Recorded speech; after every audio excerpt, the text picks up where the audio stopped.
What's up, everybody? Welcome to the show on another Tuesday. I don't think we have much to talk about, though, to be quite honest. I mean, there wasn't. No big news or anything happening. Well, I think listen, I'm going to spend the first hour I'll scroll through Twitter, see what pops up, and I'll just kick it to you guys. We'll see what's going on. I'm sure we'll find something. Yeah, help, please. Sure. Well, my sarcasm aside, there are a few things to talk about considering Disney had D23 on Saturday, and a couple of gentlemen here were there. I don't know, was it better in person than it was on the stream? Because we'll have some thoughts on this, but I didn't really think the show. And by the way, we're not an echo chamber because we don't all agree on this, but I kind of thought the show was a little odd. Put it that way. Little cheesy, but it's okay. It's okay. We'll talk about it. Before we get to any of our topics, though, first off, what's up, everybody in the chat? Thank you guys for being here. And we have got some super chats we're going to get to. We will get to those momentarily. We got Matt Muir in here. We got Spencer, Kiki, and Luca. What's up, Kiki and Luca? We got theme park conductors in the chat and on here. I don't know how he pulled that off, but he's here. He got a both. We got Jabberwocky. What's up, Jabberwocky? Den Peterson, Mr. Webba, Storybook Sorceress, Remy D. Everybody, a bunch of people are in here. So I think you got Wicked's in there too. I don't know how she did that. Apparently you guys figured that out. I'm a wizard. She's a wizard. But before we get to any of that, thank you guys for being here. Let me introduce our great panel to go over these topics this evening. We have Mr. Orange Girl 55 in here with his. I believe you have filed, as conductor says, you have patent pending on your hair. I believe that's the status. I do.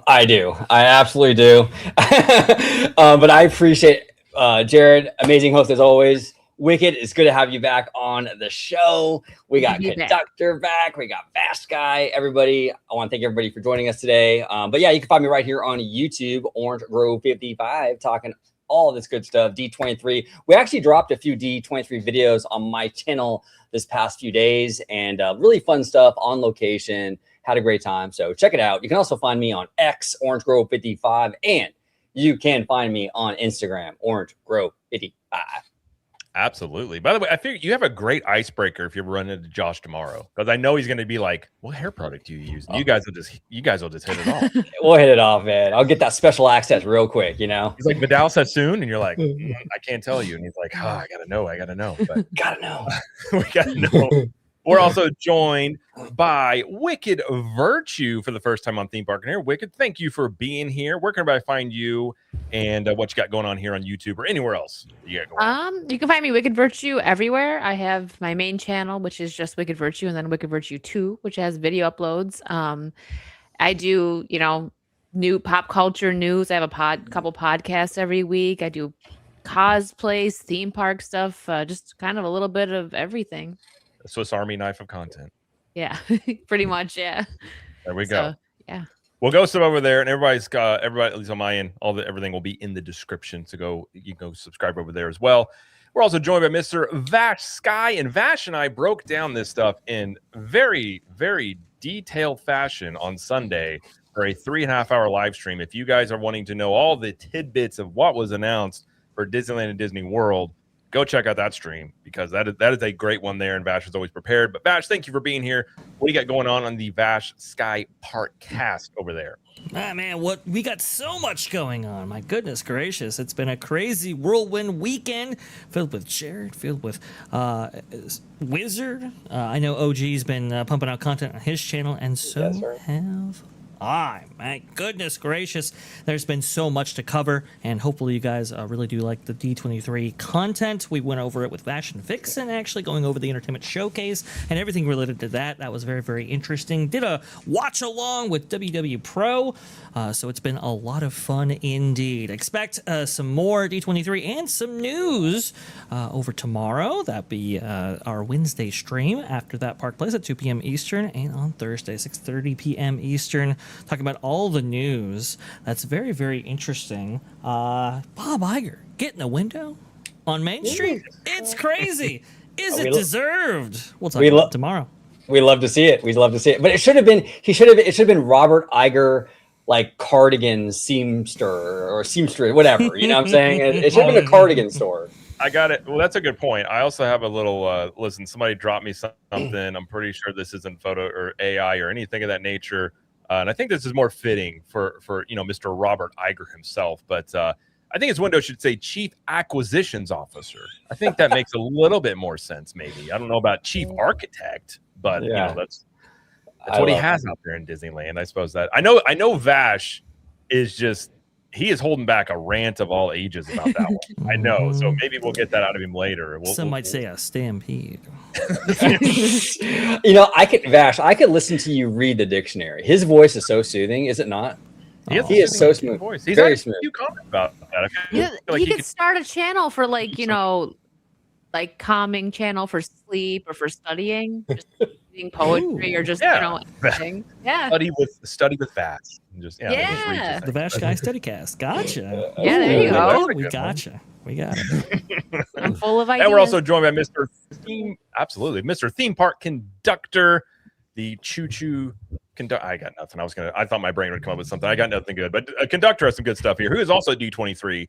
He has some opinions as well. Conductor, what do you got going on your channel? Thank you for being here. And where can I find you out there? Of course.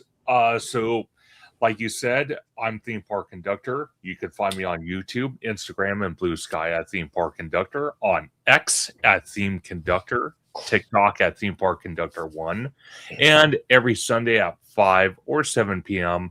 Pacific Standard Time for Conductor Sunday live stream, where we have Jared from Capture the Magic, Orange Go 55, Vash Sky from Vash Sky ParkCast on that channel, and will continue to be on that channel in the future as we break down theme park news from Disney, Universal, both on the West Coast, East Coast. We have a great time doing it. And what's coming up on the channel, actually, we're going to resume Conductor Sunday live stream happening this Sunday.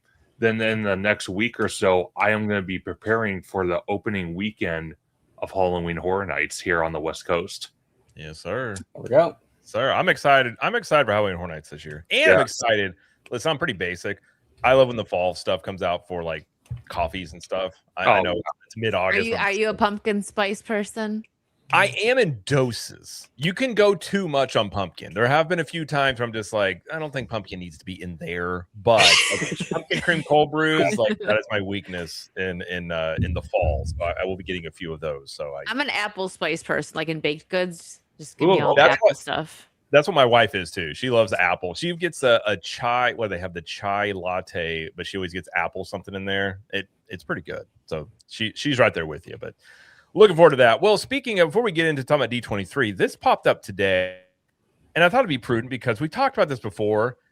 And personally, I'm not a real huge fan of what they've done with Epcot, with the Epcot overhaul. But we've talked about how they at the World Celebration Gardens had this in-ground lighting that, didn't quite work for various reasons. We're not really sure exactly. Maybe it was maintenance that didn't follow protocol. Maybe it was the people that built it didn't relay to maintenance about it. But either way, this had become a really big issue with, panels popping up. You got screws being put into this that really looked terrible. And then yesterday, I would say yesterday, they started blocking this area off. And like, okay, what are they going to do with it? And then we saw them pull up all the lighting and everybody waited. And then it seems like that Disney is abandoning the in-ground lighting here, and they are filling this in with concrete. Oh. So it looks like here, according to this, that they are just completely not even going to mess with this anymore, and just absolutely given up on it, which this would have been the third attempt, I think, to fix this.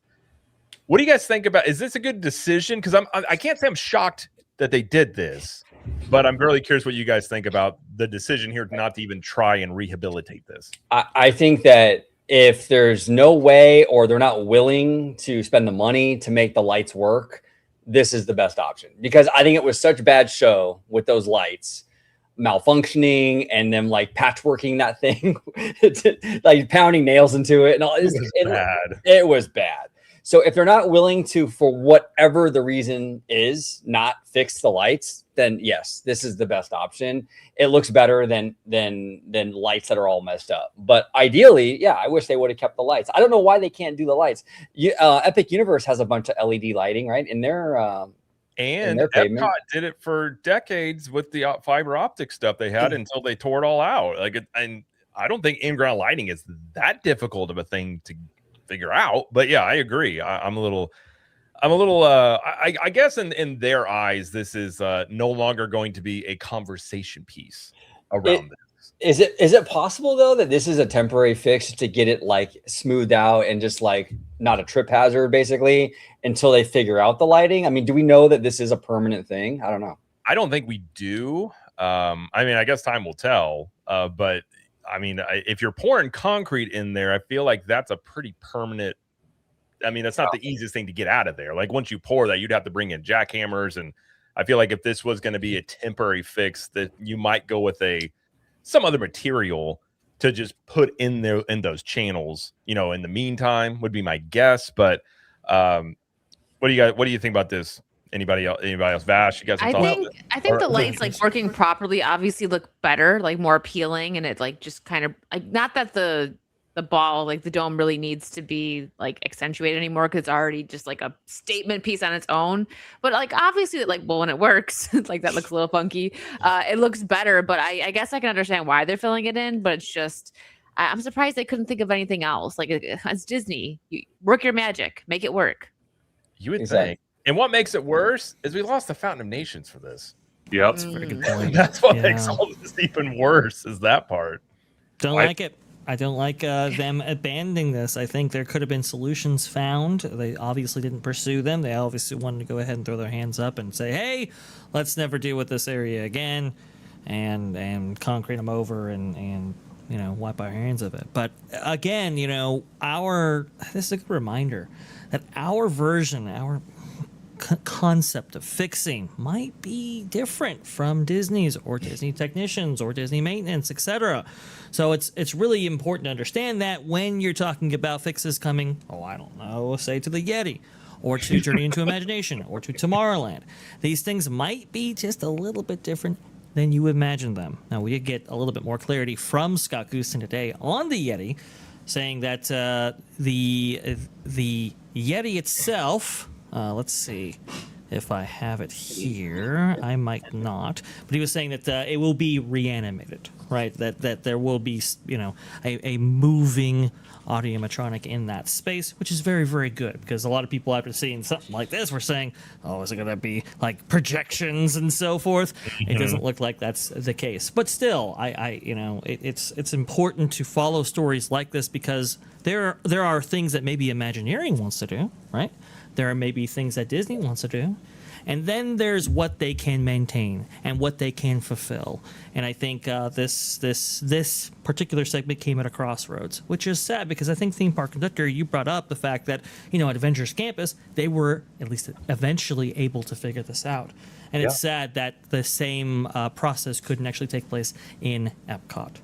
It is quite sad because as we're seeing video footage, it looks absolutely beautiful. But again, the way I look at it is I look at it as a baseball analogy. You've tried it 3 times, you're out. So you know what? As far as I'm concerned, just do yourself a favor like they're doing. Cement it over as much as it pains us. And if you want to do something in this area, I agree with you all. Bring back the fountain. At least we'll have something that's beautiful instead of worrying about tripping over a plastic piece that's sticking out of the ground. Yeah. Well, and I had brought up, I mean, I've had a couple videos talking about this more than a year of this just like being this not only tripping hazard, but just, and like you said, OG, like bad show. This is right in front of Walt's statue. It's just like, what are we doing here? I get the impression, and I could be wrong, but at some point, they're going to have to redo this Epcot overhaul because I don't believe this Epcot overhaul has gone very well, has not been received the best. And I think the whole purpose of that whole overhaul was to set Epcot up for the next, what they say, decades, plural. Yeah. You can't even get a lighting package to work for, 3 years since this is open? That's not a good omen for this park, and not even to mention Communicore Hall, what they had proposed and had concept art for, what we ended up with. Do you think in the coming years, given what, and we'll talk about it in D23, one of the things that seems to be a theme going on is Disney really trying to listen to the fans, more fan service about what fans have been asking for. Do you think there's any chance they go in here in the next, let's say, 10 years and start redoing some of this stuff that they just now got redone? I think it's a big possibility. And actually, I will get into, when we start talking D23, I will get into the listening to fans thing, because I think at face value, it sounds great, but I think you can overdo it as well, but we'll get into that later. But I do think that the trajectory, you can kind of tell this new era under Josh D'Amaro and Thomas Maslam. There is almost like a hyper fixation on kind of just going through the checklist on what fans want and just kind of check. I think, Jared, you're right. I mean, I think, it's a very good chance of that happening. So, and we got drunk 3PO in the chat, by the way. What's going on, Jay? What's up, Jay? Hi, Jay. Jay is a big fan. I don't know if he's a fan of the lights or not, or if he likes the concrete. I guess he loves well, I'm not sure. He did see working lights in the ground over there at California Adventure recently when he visited for the first time there. So, inspiration for the future, I guess. I do hope, like OG said, I hope one day they do re-examine this specific area, right? And maybe imbue, outside of that questionable looking planter, maybe doing something with a fountain, maybe something with embedded lights, and make this whole thing work. Perhaps not as well as maybe they intended, but something that is somewhat of a middle ground between spectacular and something they can actually maintain. I know Showcase of Wishes in the chat right now. He's like, hey, look, they had the fiber optic lights in the ground for forever, and they worked, and it's fine. And I do agree. I mean, this is maybe one of the issues when you completely demolish stuff, when you completely get rid of stuff, and you say, we're going to do it better this time. Don't you worry. Sometimes what came before was done that way before for a reason, and that requires a re-examination as well. R.I.P. to the Fountain of Nations. But OG, on that point, and I'm going to start going over to the panel just a little bit here. Thomas Maslam on Tomorrowland at Disneyland Park, he said this: Tomorrowland shows once more that we are listening, that we care about our existing lands and attractions as much as the new ones. Tomorrowland is such an important part of Walt's original theme park. It represents our dreams and aspirations for the future. And like Disneyland itself, it is important that it never stops evolving and improving. Figment and the Yeti may not be household names to every Disney guest, but they are certainly favorites among our most loyal fans. I want them to know that we hear them, and as a Disney fan myself, I can't wait to see these characters back in action. That was Thomas Maslam talking about all of this stuff. And you can see, coming out of that February media summit, right, where they told everybody there that we were going to be focusing on guest surveys, on friction points that the guests are experiencing, the systems and operation connected to our business. We're going to re-examine all of that. He's now taken that philosophy with him to the chairman division, which we were all hoping for. And I think this presentation, maybe the future, signaled by the Experiences Showcase, reflected that mindset and philosophy, which I think is good. Now, what does fix and listening to guests mean? Time will only tell, but I think he's saying the right things, but words are cheap. Well, here's my thoughts. I'll get into the listening to fans thing before we start the D23 talk, but my issue with listening to fans is that, and this might be an unpopular opinion, I don't believe the fans are always right. And I think a lot of times fans are very closed-minded. And I've seen it. I've been in the community for a really long time. I've seen outrage over projects that end up opening and people loving at the end of the day. Mission Breakout, the outrage for that, when that was announced, was tremendous. It opens, and now it's one of the most highest rated attractions at the entire resort. Nobody wanted Pandora going to Animal Kingdom. I heard all the arguments that these are not real animals. It doesn't do the conservation theme. And it opens, and now it's the gold standard for doing Avatar and theme parks. The issue that I have with listening to fans is that when you listen to fans, sometimes you skip over things that might be really, really cool because fans are complaining without all the information. So that's my issue with listening to fans. I'm not saying that we should ignore fans. At the same time, I think when you just listen to fans and go through you're checkboxing everything. You take all the risk out of it. You know what I'm saying? It's easy to get on stage and announce a new Tomorrowland. That's like saying, I'm going to give everybody a $5 bill in the audience. Easy, cheap applause. I want Disney to start taking risks. Josh D'Amaro got on ABC with Bob Iger a few months ago and says, I'm a risk taker. So take the risk, Josh. Go ahead and spend a lot of money on Pandora, even though you're seeing backlash, and wow us. Everything I've heard about this attraction, I've heard from people that inside the connected, whatever, saying multiple sources saying this thing is something that you book vacations for, this attraction. But the fans don't know any of that. So the fans are going to say it's terrible before they even know what it is. And we might lose out on that amazing area because the fans can't see it being in that spot or something. And it's kind of frustrating. We wouldn't have Pandora. We wouldn't have Mission Breakout. I think the list goes on and on and on stuff that we wouldn't have gotten if we only listen to the fans. You got to take risks. Sometimes good things come with stuff that the fans didn't ask for, in my opinion. I can see where you're going with that. Well, and I don't disagree with what you're saying, but my thinking on this was not a Josh D'Amaro initiative. This was a Bob Iger thing that he probably announced way too soon when he did announce it. And so is this something that obviously this is not a priority because now Tomorrowland is being prioritized over this one. And also there's the question marks around Pandora. Now, I completely agree with what you're saying because I think Pandora is a great land, even though I don't care about the movie franchise. But it does make you wonder if this actually does happen because this was not something that, maybe this was something Bob Iger himself really wanted and he just kind of forced it in. And now you're left in a situation where what do you do with this thing? Now Bob Iger's out of the picture. Now maybe James Cameron himself is out of the picture of Avatar movies going forward. It is a very interesting scenario this sets up. And I think the longer time goes on, the chances of something getting cut obviously go up. Right. So I think it's in risk. I think it would be great what you get if they end up doing it. But at least to me, I think when you're looking at some of this fan service stuff, though, I think a lot of this could be a little bit of trying to have a knee-jerk reaction a bit to not listening to the fans for a bit. Because they maybe had a period of time where here's what you're going to get, deal with it. And then now we're like, okay, this correction mode where we maybe end up somewhere in the middle. Because I agree with what you're saying too. Fans many times, you'll hear it all the time. Doesn't make any sense, not logical. So you can go too far in that direction. I think maybe at some point they end up in the middle of this.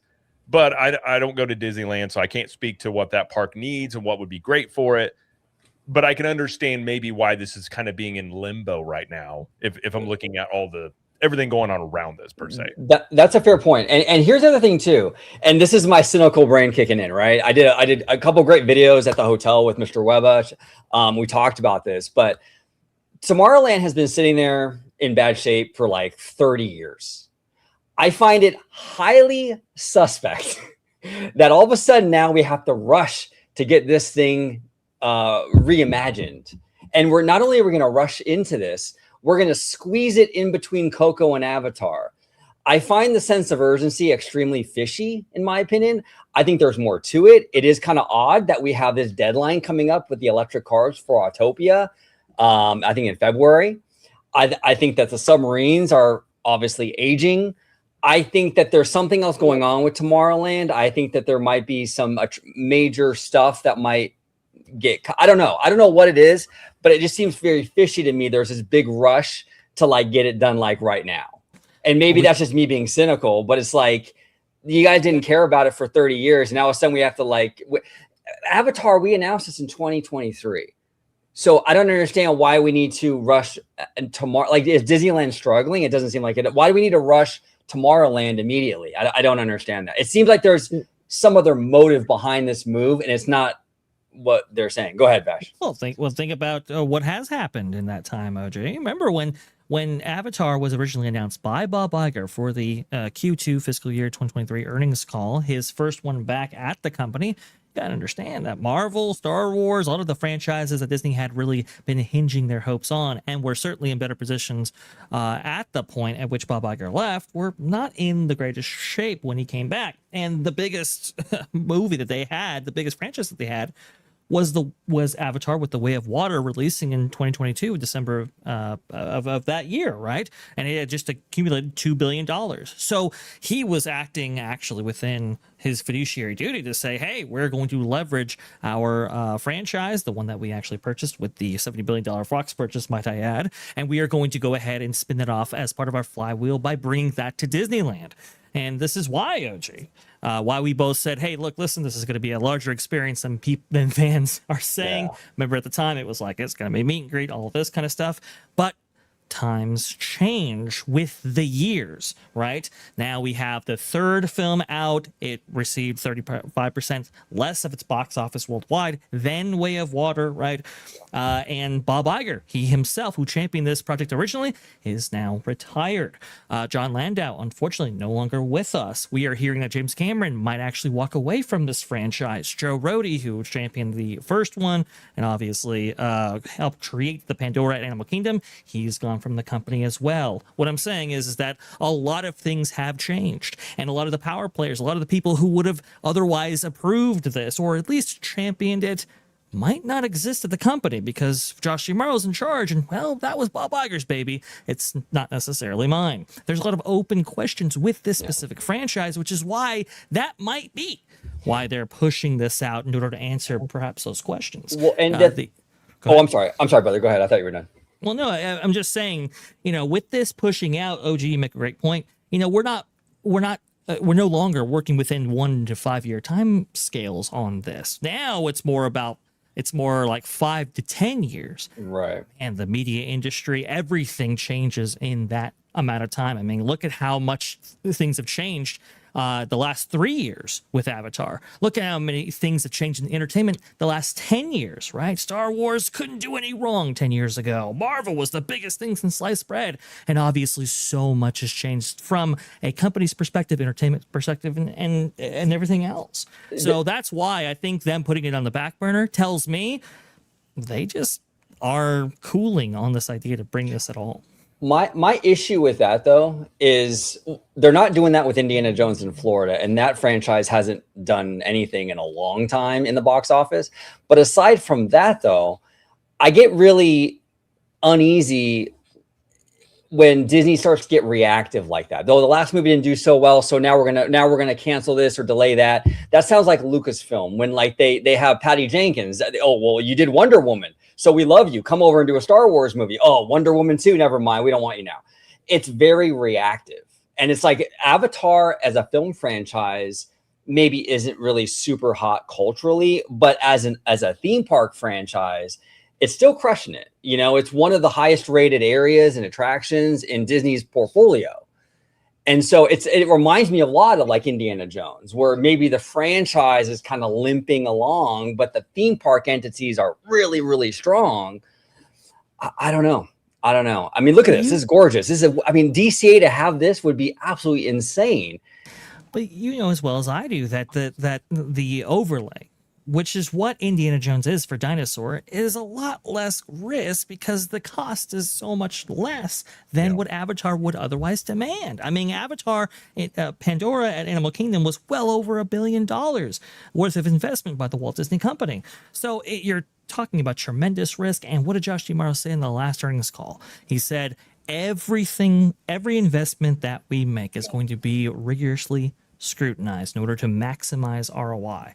All I'm saying is the company might be committed to it now, but things change in 2, 3, 4 years as we wait for this. And the enthusiasm they may feel now might not be reflected years from now. And that's a fair point. And I just, for me personally, when I see Josh D'Amaro get on that interview with Bob Iger on ABC and talk about how he's this big risk taker, I mean, Josh, put your money where your mouth is. Take the risk. Spend the money. Blow people away. Take the risk. That's all I'm saying. And you're right, Vash. You're not wrong. I mean, this is a huge company, and they want to minimize that risk. But when I hear from Josh that he's down for the risk, I mean, it doesn't seem like it, because it seems like they're getting on stage and they're sort of giving everybody what they want to hear. But here's the thing: would you say, and then Conductor and Wicked, I want you to chime in too. Do you think Pandora is the thing that you would want to be like, I'm going to take the risk on? Because personally speaking, I know Pandora is great at Animal Kingdom, but not. I mean, they had a big year in 2019. Obviously, there's other issues of the Animal Kingdom, but like that land is not really like that park's struggling with attendance while they continue to build this stuff. If you have a lot of questions around this franchise as it is, and again, we're information that we may not know. I mean, maybe they know, like, maybe the reason they're pausing this is because they know James Cameron's not going to be involved. They're going to do a movie without him, and they're waiting to see how that does. And if that movie does well, maybe they'll be like, okay, then let's continue. But I think if it was me coming in and my predecessor had this pet project, I don't know if that's what I would be putting my, like, what I'm willing to take a risk on. I think I don't know this, and I don't know Josh tomorrow, but it's like, if I was going to personally take a risk on something, it would be on something that I believe in myself, because I really am like, this is going to work. And sometimes those things do work, even if the fan base doesn't want it. That could be what you're looking at here, is just, this is a vestige of the old regime. And they're like, I'm not staking my name on this, because if this fails, they're going to say, this is Josh Tomorrow's baby and not Bob Iger's. And that may be something he wants to completely avoid. It's possible. Yeah. Yeah, that would make a lot of sense, because, you know, if this movie does fantastic, like, okay, let's go forward with it, because I'm not a big Avatar person. I've only seen the first one. It was fine. I'm not like a hater of it, but I'm not, you know, the biggest fan. But I do think Pandora is really cool at Animal Kingdom. I think it's really fun, and it is always busy.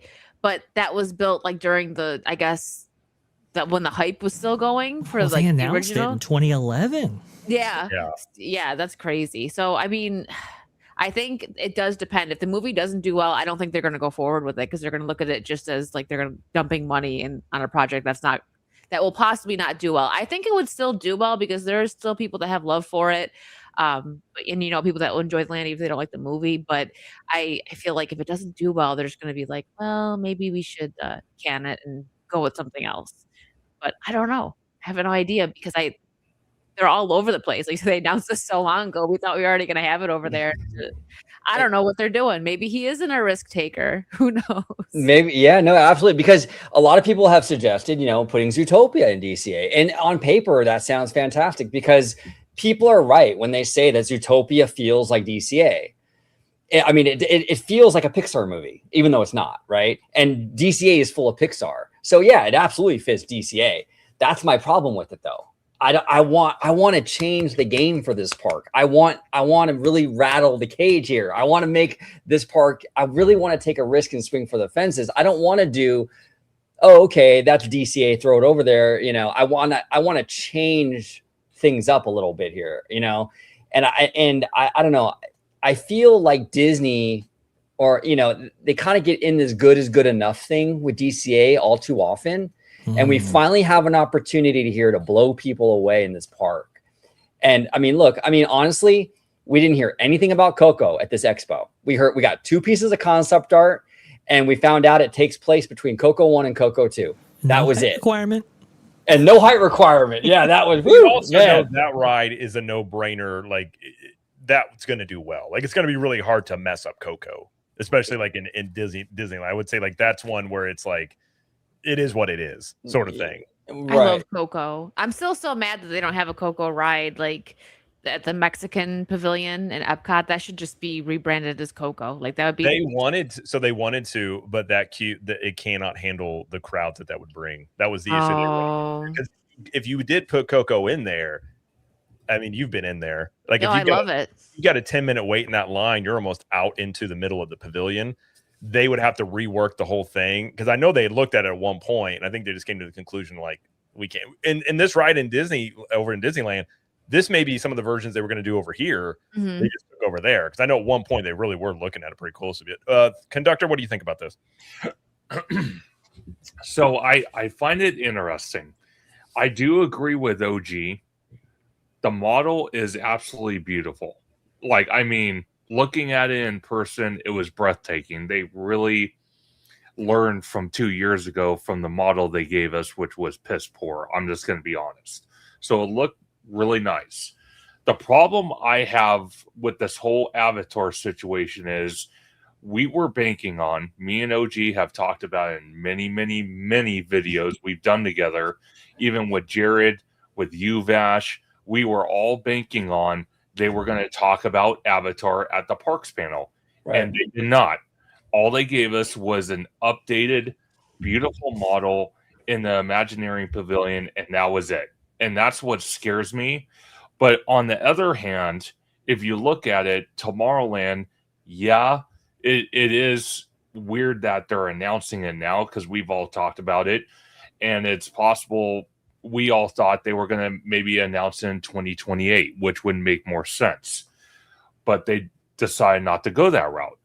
What I also find interesting is, and we're going to bring it up here in a little bit, is the permit that was filed from Disney to get rid of the last 4 ticket booths on the side of that security hub, where they're going to do massive construction to bring Avatar in that spot if it's still happening, bring the bridge over harbor in that area, and possibly have Tomorrowland bleed into that area as well. What I also find interesting is in the Lilo and Stitch parking lot, they are retrofitting that area to handle bus, load and unload, and Uber and Lyft pickup and drop off as a temporary solution while the Eastern Gateway is being built. And it begs the question, and OG, I agree with you. When we all saw that ABC news conference with Josh Tomorrow, Bob Iger, I 100% agree with you. He said he was going to do risks. And I agree. Doing Avatar, the way the model looks, and we haven't even seen the other half of it, would be a risk. But it also, if you really want to play the devil's advocate, Tomorrowland is a risk. Because if you think about it, the way it was built, it is a risk because you have to rip 99% of that land out to rebuild it from the ground up. Mm-hmm. And it was talked about that they're going to be bringing more attractions than the land has currently.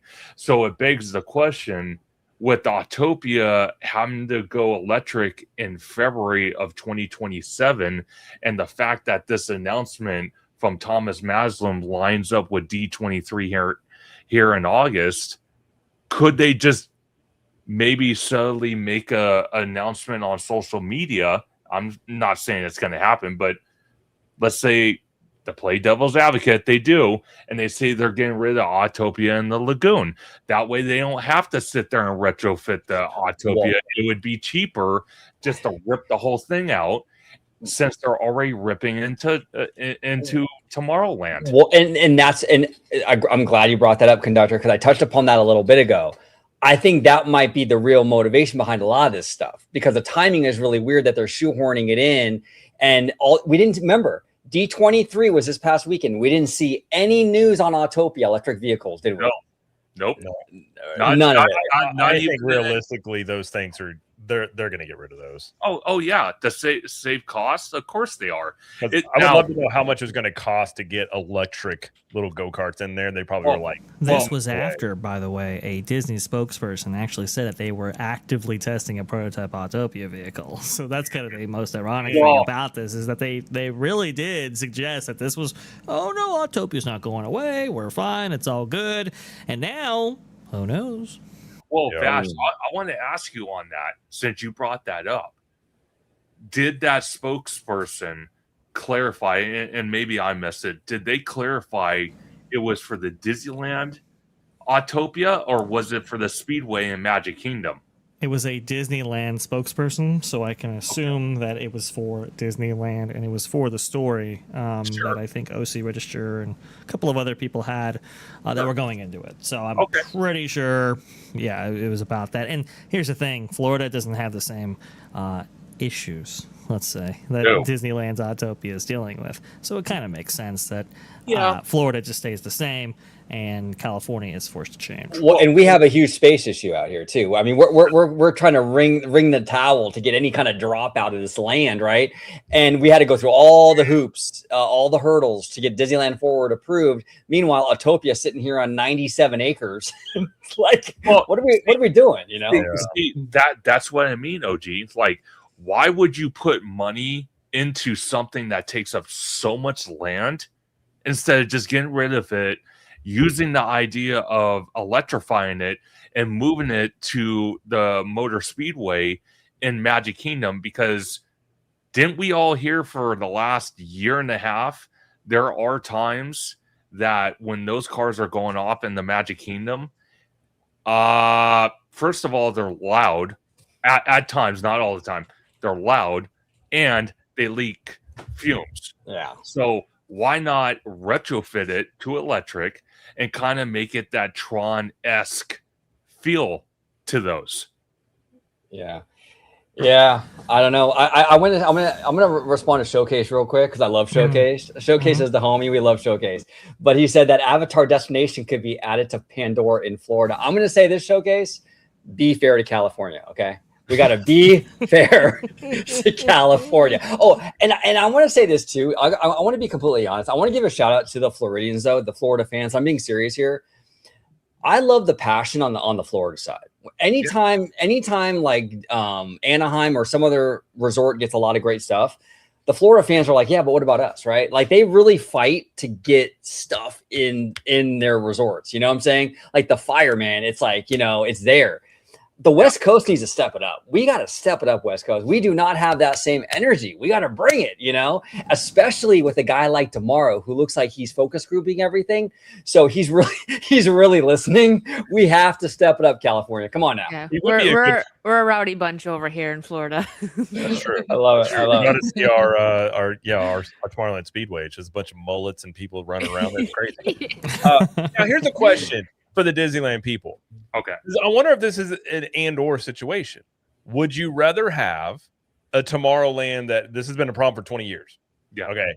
Would you rather have that fixed? And who knows? I mean, I think that's not a thing because I think same with Disney World. A lot of those interconnected buildings, got to bring those up to code. That could get really expensive digging into that. And I think that may be why this was delayed as long as it was. Would you rather have a refreshed, revamped Tomorrowland, or would you rather have Pandora? Because I'm wondering if it is maybe this situation where it's sort of one or the other right now. Not forever, but like at this moment. You know, I'm going to get a lot of heat for this. Okay. I'm just letting you guys know. Are you going to say Pandora over Tomorrowland? And I'll tell you why. And I'll tell you why. I'll tell you why. I will tell you why. Disneyland is dang near A+ in terms of theme parks go. Sure. You're just making it an A++ at this point with the new Tomorrowland. DCA needs this. We can't even, the Incredicoaster needs work, and they can't even shut it down because we don't have enough big rides to offset that being down. Like this park needs big things. It needs to wow people. The other thing too, if people travel from around the world or out of state to Anaheim, they're going to go to Disneyland no matter what. DCA is always the expendable park. If you can lock in people for DCA, you lock in both parks. You don't necessarily guarantee both parks when you don't necessarily always guarantee a DCA. Like some people might go to just Disneyland and opt out of DCA. It's never the opposite though. No one ever comes to Disneyland and just goes to DCA. So if you can make DCA a must go to park, you're booking more. Your occupancy goes way up with the hotels. You're booking more packages and things like that because people are going to do both. So it's more important, in my opinion, to make sure DCA is a must-go-to park because people are already going to Disneyland. Like, what are you trying to say? You're already singing to the choir at this point.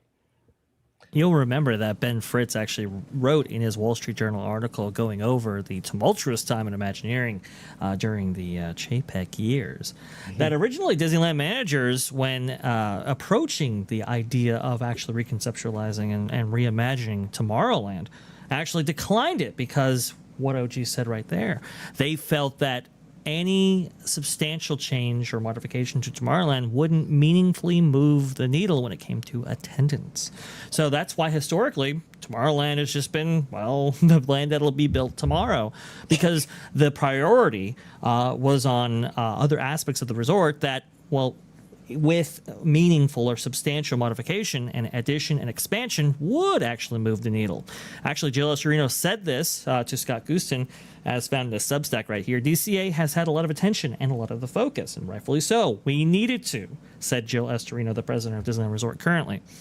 It has become a world-class theme park, and I'm so happy to say that, and it's really standing on its own. So that's why they're saying that that they're shifting focus. Now, do I fully 100% believe that? No. I do think they are pushing out the Avatar issue. Or expansion, because I think they're maybe perhaps waiting for a larger franchise to perhaps take its place. I don't think they're fully committed to Avatar in the way that maybe perhaps a Bob Iger-led regime was. And the fact that, when you look at the upcoming Tomorrowland overhaul, they've now said in Disney Parks blog posts that, we can't wait to update you in the years ahead on what we have planned. So that pushes everything out enormously when looking at the timescale and everything actually moving. The fact that Tomorrowland, like you said, OG, for all the reasons you said, has now been prioritized over Avatar says a lot about either project. Go ahead, OG. Go ahead. Oh no, go ahead. No. I was gonna say, Vash, you make an excellent point, because as you guys talked earlier, the regime change. That's what Iger wanted. He wanted Pandora. And don't get me wrong, I've warmed up to Avatar coming to DCA. But on the other hand, if you have Jill Estorino, the Disneyland president, you have Josh D'Amaro, the CEO, you have Thomas Maslam as the park's chairman, kind of leaning towards that Tomorrowland. I don't know. There could be all these fans saying no, don't do that. But if their decision's made, their decision's made. Now, on the other hand, because they've said this, they will not start Avatar until the Eastern Gateway is built. That is 2 years from now, if everything goes according to plan, maybe even 2.5 years. I'm not saying Tomorrowland, if they start digging in it tomorrow, would be done in 2.5 years. I'm not saying that. But it would be far along where they could get it ready for the 75th, or maybe even have it ready for the 80th. Because we all know a kind of this Magic Kingdom like touch to our Tomorrowland is not going to work. There needs to be some serious deconstruction, rebuild to make our Tomorrowland proper. And I do agree, because I was hanging out with Bricky at the Imagineering Pavilion. We were looking at this model, both of us, and how it lines up, where they want to put it, and all that. It makes sense. But the problem is, now you have James Cameron, who is the creator of Avatar, wants nothing to do with it anymore, wants to move on to other projects. And I'm kind of scared that, Disney still wants to make the movies. And since they haven't really done so well with the live action remakes, it kind of makes me worried, without James Cameron, where's that going to lead Avatar going into the future? Well, that's a fair point. And if you think about this too, Avatar in the Disney parks is all completely a Bob Iger pet project. He's the one that got it for Disney World. He's the one that bought 20th Century Fox for Disney. This was always his thing. I think this could just be as simple, and this is a thing you see in companies all the time when somebody comes in.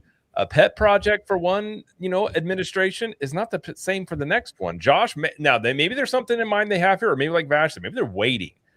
But if it was me personally speaking, I don't know if I would pull the trigger on Avatar right now with all the question marks around it. As much money as you're going to put in here, I have no doubt it'd be a great theme park land.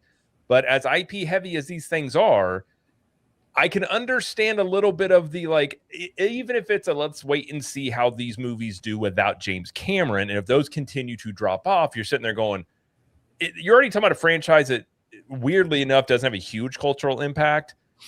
I think you could do this land. Maybe this same ride system exists for just another property, something similar. Or maybe maybe he is a risk taker, OG. Maybe he's going to do some IP-less ride. Maybe this is not something attached to a movie.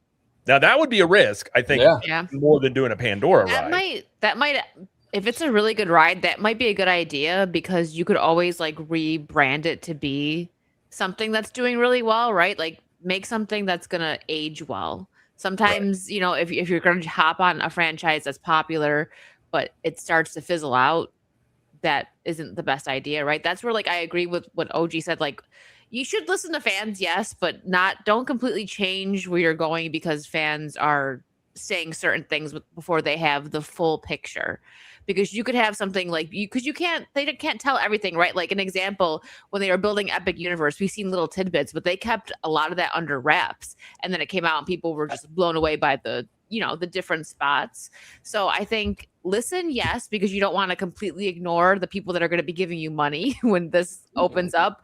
But at the same time, trust the creative team and just do good, right? Just do stuff that people are going to like. So I don't think that's actually a bad idea, doing something that doesn't necessarily have like an IP attached to it, because you could always add it. You could add that, later. It's true. And you make a valid point. My other thing is, too, they could be building these lands simultaneously. Because like I said earlier, if you look at the Lilo and Stitch parking lot, they are retrofitting it for Uber and Uber drop-off and pickup. And they're retrofitting it for the bus load and unload, which tells me right then and there that whole side of the security entrance in the Esplanade coming off harbor is going to be closed off. They're getting rid of those 4 booths. Permits were filed. So it's like they could build both of these lands simultaneously. And I would not, hate that. Because now you're getting Avatar that people want DCA. Well, a handful of people or a decent amount of people. And you're getting a new Tomorrowland. So I don't know why that would be such a bad idea. Yeah, both parks would be under massive construction. I understand that. But in the end result, people get what they want on both sides of the park. Yeah, if they do both, I'm a happy OG. Now here's the thing, though. Vash, you mentioned Jill Esperino, that quote, and I'm glad you brought her quote up about how we've done a lot of heavy lifting or investing in DCA like the past few years, and now we're going to focus on Disneyland. And I'm thinking to myself, what exactly have they done? I mean, besides Coco and Avengers, which are still under construction, we got what? Avengers Hallway? Like Disneyland has gotten a 15-acre Galaxy's Edge, Tiana's, a Toontown makeover, an e-ticket. It seems like Disneyland's been getting all the investing the last few years. There hasn't really been, we got San Francisco over there at DCA. What did we get so big the last few years at DCA? She's crazy. I think Jill Estorino was talking about her time when actually working as part of the Disneyland Resort back when Disney California Adventure was being overhauled the first time, and that being 2012 redo, add Cars Land and Buena Vista Street and all of that. So I think that's what she was specifically referring to. I do agree that Disneyland has been getting some love, especially with the reinvigorated Toontown, Mickey Minnie's Railway, the redo of Splash Mountain, Star Wars Galaxy's Edge, and the like. Right? There's no question about that, and they have said in the short term that they're going to develop still Avengers Campus and Coco, and this is where I want to kind of take this, is what is concurrent, what is consecutive. I do think that this is they're looking at a phased approach where phase 1 has obviously a couple of concurrent projects, which is, I do believe, Avengers, Coco, and the Eastern Gateway infrastructure is all concurrent in phase 1. In phase 2, that's where you get Tomorrowland, and then in phase 3, that's where you get Avatar.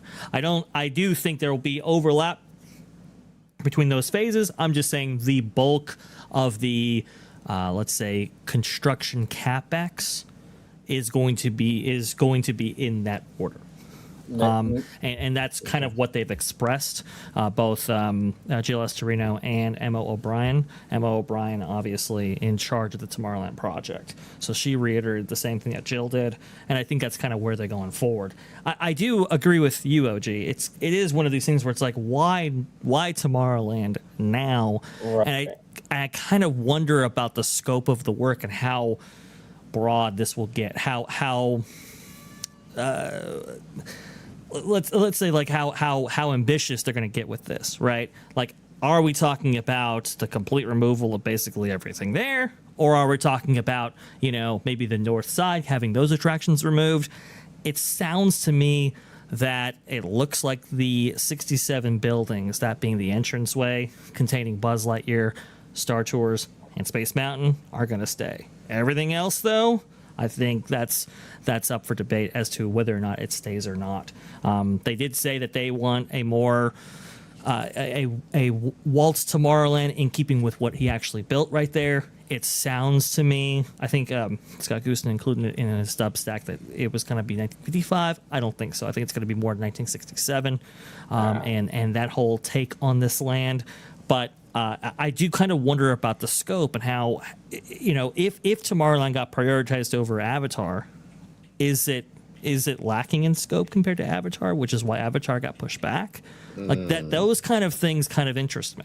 That's a great point. That's a great point, Vash. I want to say real quick, Kiki and Luca, we love Kiki and Luca. Kiki and Luca is the man.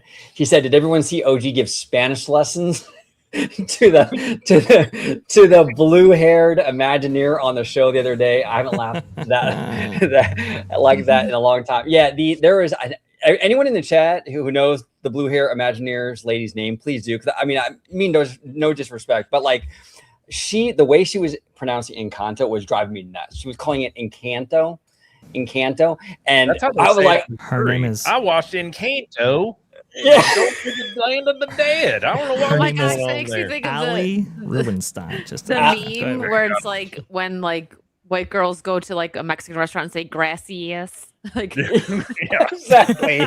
Take I'm By the sorry, way, that just made me think of that. This is Yeah. also the internet. She's just blue-haired Imagineer from now on. Even if we learn her name, it's just That is that's her just what it name is. now. The internet has decided it. I Nobody don't knows Ali. Everybody knows blue-haired Imagineer.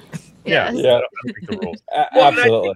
I think when you're talking about this, I do think once you start digging into Tomorrowland, that could become a very, depending on the scope there, that could be the big question about like Encanto of how you could easily see it's like a house that you're refurbing and then you get in there and you're like, oh crap, this thing's a mess right now. And then it's a money pit. I could see that being the reason. But I also think too, in my opinion, if you're able to bring Tomorrowland for, as an homage to Walt, I personally think to me that's a better look for you as a brand than it is maybe. And then maybe that's why you hold off on Avatar for now. It could still happen, but I could see that being a reason, especially it's just like this has been a 20-year problem. The longer you put this off, the worse it's going to get. At some point, you got to stop kicking the can down the road. And I'm also talking to the one in Disney World as well, because that one is also not in the best shape in the world, but I think your guys is worse. Yeah. And so if they're in this situation where it's like, hey, we need to go in here and they are doing that at Disney World, at least I can speak to, go in here and fixing some of these areas up. Maybe this is a company-wide initiative where you're going into these places that have needed it, repairs and things done to it for years. Right. And they're just deciding right now, okay, let's do it as maybe fan service, but also maybe this is Thomas Maslin comes from this signature collection, which I do think brings an interesting perspective to this because, and Bash, you probably know this as well, signature collection is all about, catering to your high-end, customers, things of that nature. Correct. And this could be a different approach we have here. Josh Tomorrow comes from the parks. Obviously, he has a little bit more wherewithal what's going on here. This could have been on something like the minute I'm CEO, these are my hit lists that I'm going to do, and we may be starting to see that right now. Well, he was the head of what is it, Disneyland, right before chairman of experiences, right? He kind of knows the Disneyland situation. He kind of knows like the expenses that are associated with this. And OG, you pointed out that Thomas Maslin is kind of more of an efficiency guy. Well, if you want to talk about the peak of inefficiency, it would be unfortunately the submarine voyage. That thing does what, minus 900 people an hour, but the unbelievable amount of expense tied to maintaining of the submarines, maintaining of the lagoon. Yep. You have to have divers in there every single day. You have to have all kinds of rigid maintenance schedules in order to keep the lagoon painted and so forth.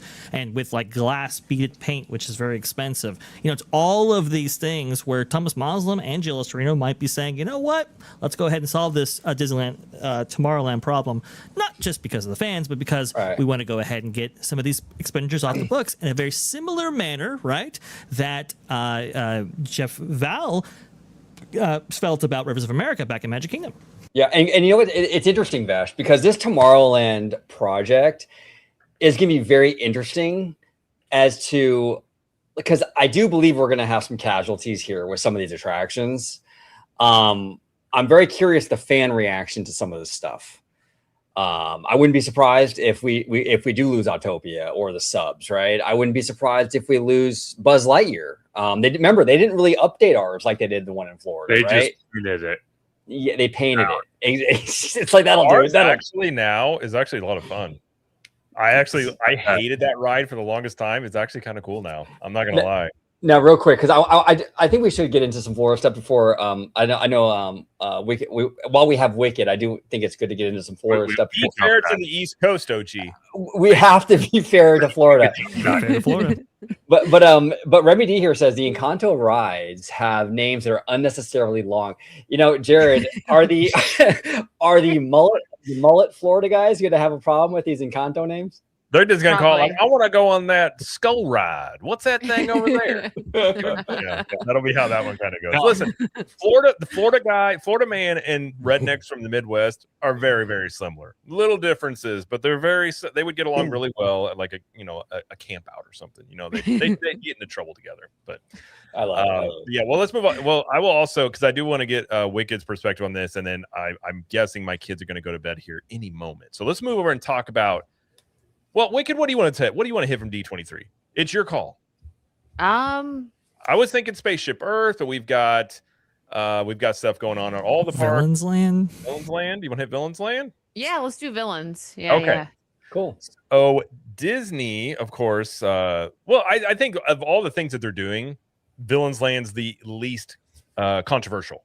I think this is the one where people are like, yeah, we've been wanting this for a long time. Let's do this. And we talked before on a previous streams as well about how there was that rap article about how this was going to be in a different direction. This was going to be a Kronk coaster. This is going to be family friendly. All these things. Everyone's going like, what? Drew the Disney Dude came on here a couple months ago, said that's not true. That is not going to be the case here. This is going to be they've had these plans locked in. And Drew is right, because they went on stage and even openly said at D23, we've heard these rumors, and we kind of presume they're going to have to give some more details than maybe they wanted to. And they did give us, funny enough, they probably gave us the most details of anything coming to Disney World. And this project's the farthest one out. So we have 2 rides that they announced. And these 2 rides, let's see, you got the Maleficent Coaster. Did they give a name for that, by the way? I can't remember. No, I don't think they gave a name for that. Okay, I'm not surprised by that. I think Maleficent is like the most. What's up, Kings? I was just typing hi, so I don't got to type it now. Hi.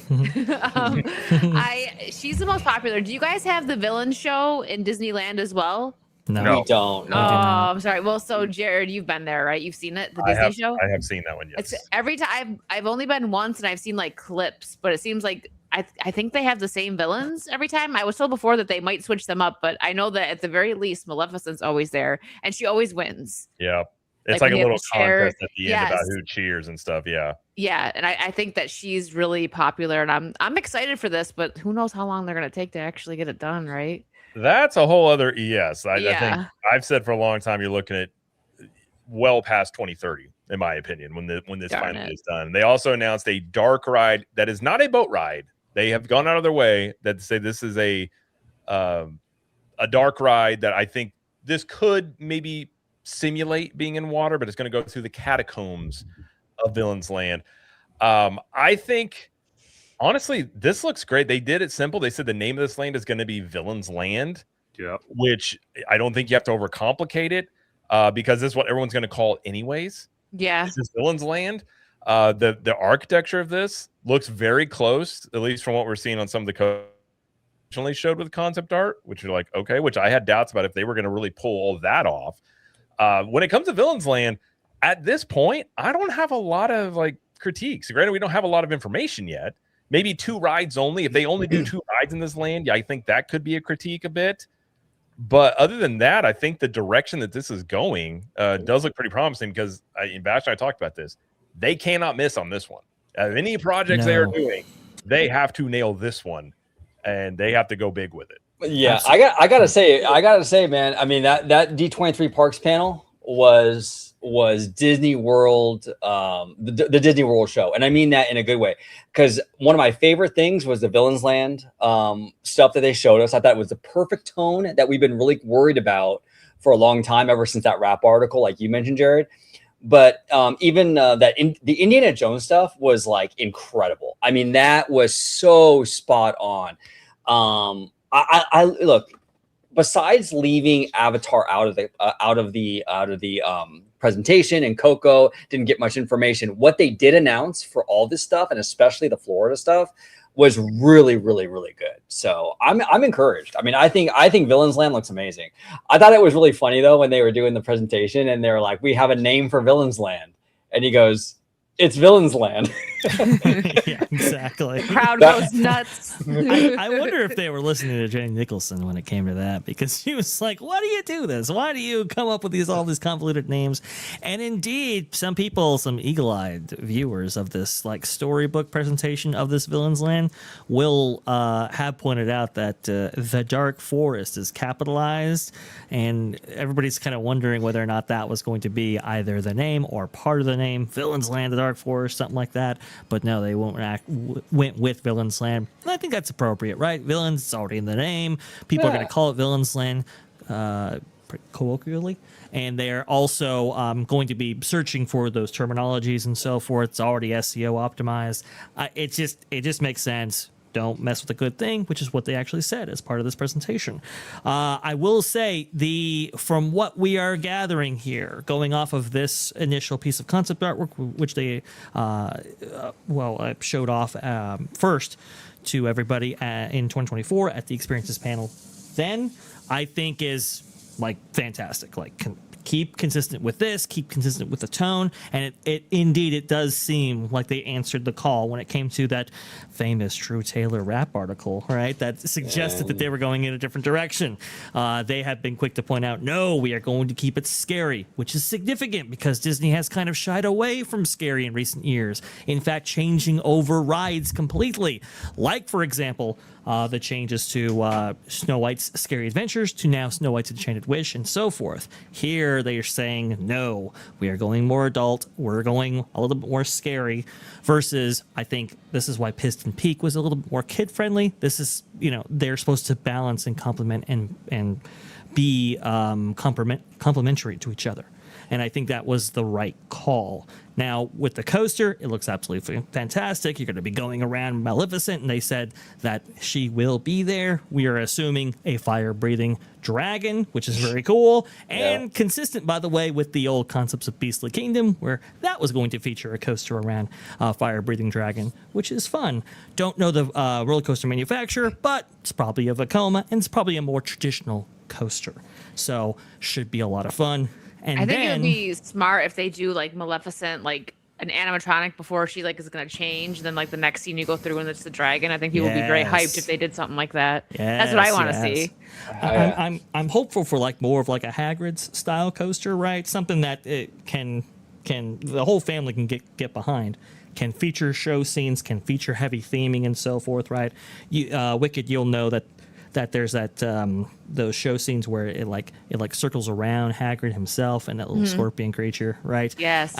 It would be cool to have the Maleficent's dragon like snapping at you or blowing fire at you and that kind of thing. That would look awesome. Very, very cool. Such a missed opportunity if they don't do something like that.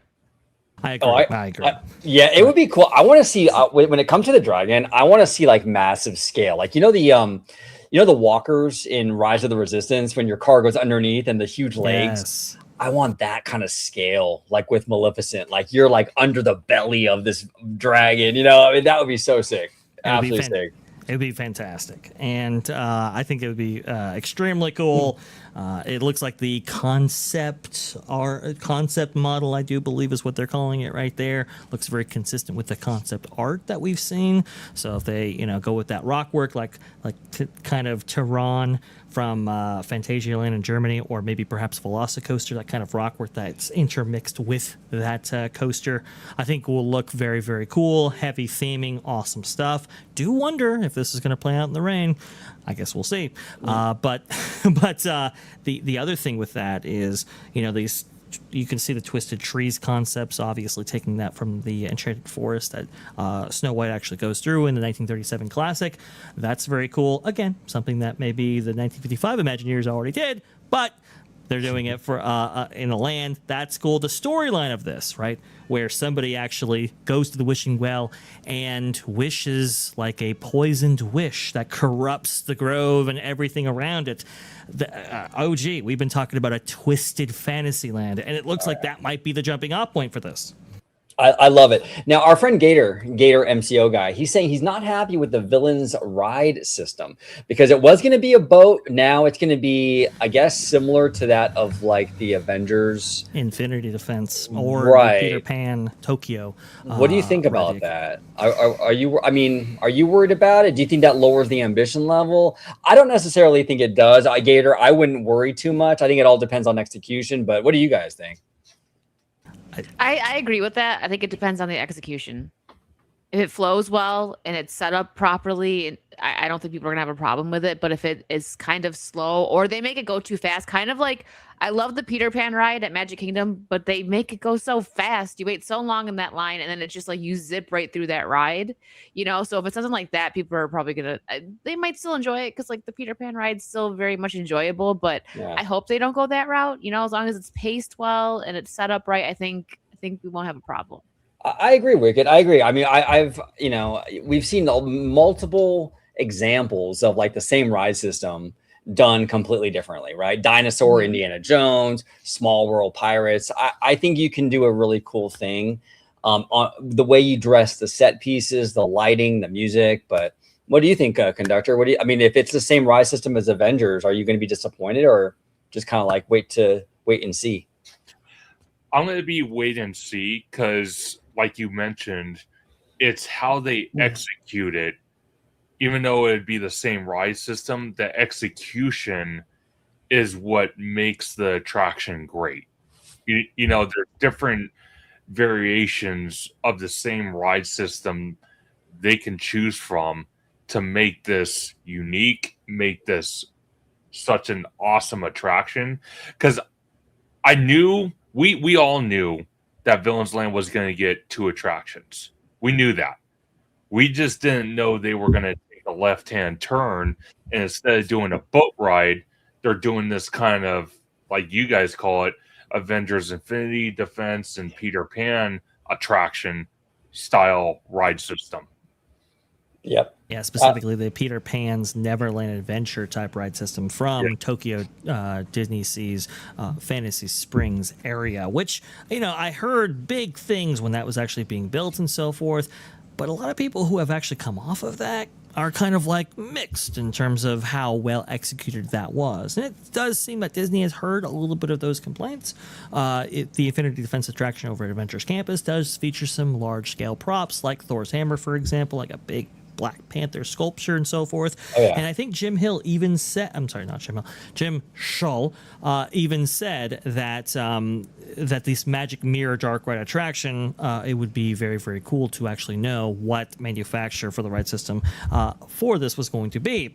He was alluding to Oceaneering, which I guess does facilitate the Infinity Defense type ride system technology. So it does look like he knew something. It looks like they're going in that direction. Like Jared said, Disney has been very, very specific in saying, no, this is not a boat ride. This is a dark ride. I'll also say that they're going with recontextualized versions of the villains to kind of unify them and make them consistent with the story. That should be very interesting. Jared, please, you're up. Well, I think first, I don't know if you guys hit this or not. I actually really like that concept of the corrupted wishing well. I think that's a simple thing to do here. That's something, and people have talked about having a corrupted fantasy land. I think the simpler, the better. You don't have to overthink this. You really don't. And Disney could easily overthink this. And the fact that they're just calling it Villains Land and not, you know, the Galaxy's Edge of Villainry or something. You know, you can always see them doing these long, convoluted names where it's like everyone and their mom, like Star Wars Land. It's just Star Wars Land. Like it's Galaxy's Edge, but like that's what we're going to refer to this thing as. So I like that. I like the concept of this. I hope they don't change course here and we start getting misunderstood villains and things, because that's not what people want. So I think just going simple with this, you're talking about a very classic, it's seemingly roller coaster attraction with a dark ride. These are the things that have been pretty successful in theme parks. And so I don't think you got to rewrite, you don't have to remake the wheel on this. You keep it simple.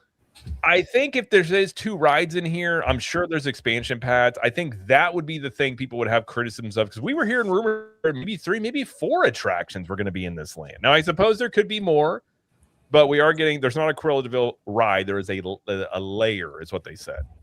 They got yes. Glenn Close kind of caused them some issues because she said like she's got her own ride, and they were quickly like, no, it's a layer, which maybe that's a villain's themed lounge and things like that. I think you'll see something like that here. No, real kind of cool because like Corella's got that whole like fashionista vibe. So that if they had like a bar that was like themed around her, I could get behind that. That'd be pretty cool. And they had at Halloween, the Halloween parties in 2019, they had a Cruella hideaway extra thing. It was like I called it the Inception party. It was a party within a party, because you paid for the party ticket, then you had the Cruella thing, which I did it to review it, and it was like bar, and it was an extra thing you got.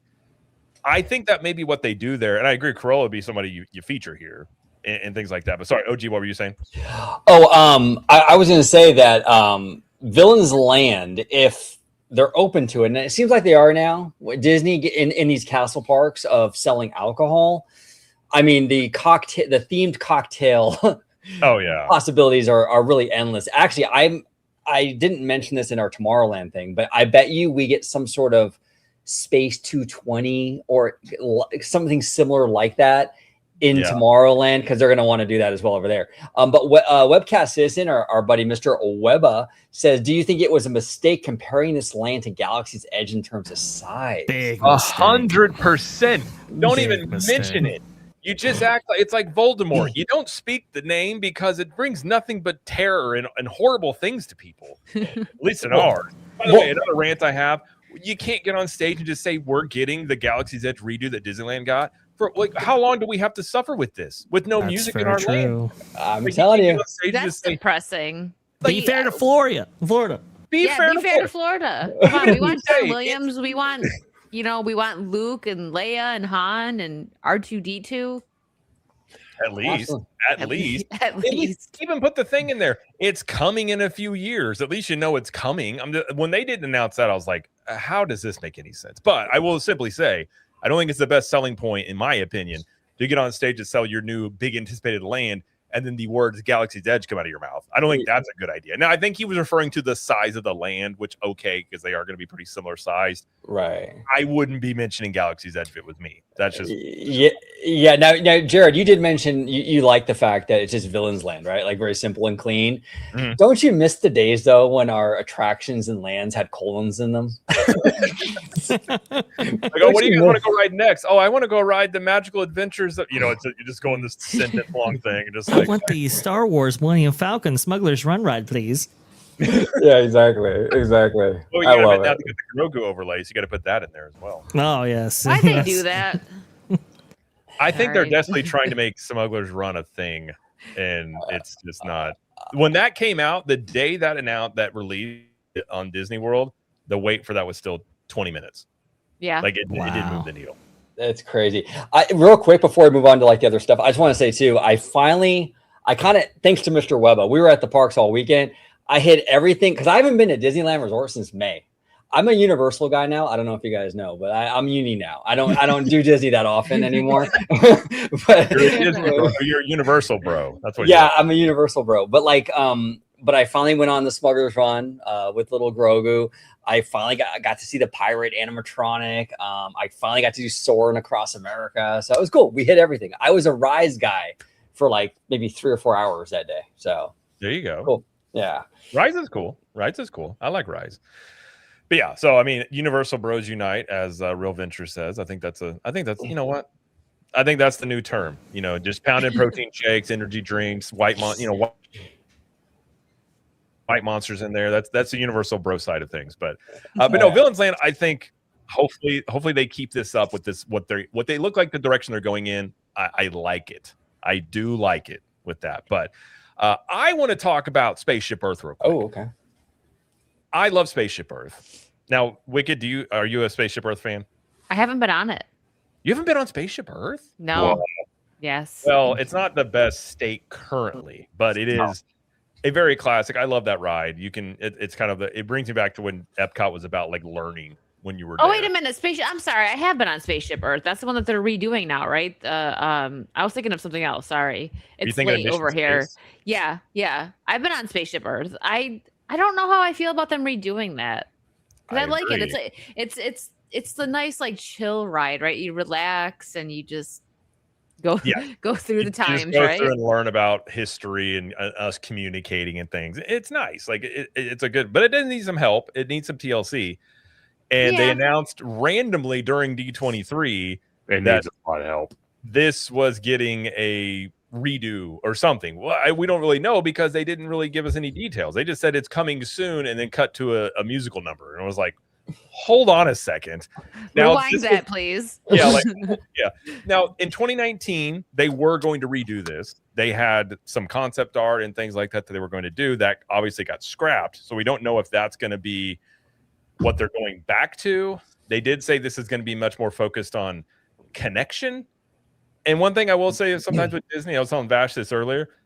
What do you mean by connection? I want to know what you mean. Like when you say a refurb, when you're talking like same thing, you're talking about some of these things. Like define for me what you think that means, because I don't think this ride needs a major overall. You don't need to redo every single scene in here. Refreshing this, maybe add an extra one or something. But Maybe a little shine, right? Just a little, a little shine. Make it boosting. the final scene up there could use some help in there and everything like that. But I would I'm very curious as to I'm guessing 50th by the time this will be done. And they also announced Figment was going to get a redo also. That's the only thing I can point to that you're talking the 50th is in like 2032, I think, somewhere around there. Yeah, it is. So that's probably a realistic timeline here. And Vash, you pointed out as well, it's not really a simple thing to go in here and redo Spaceship Earth given the design of this building either.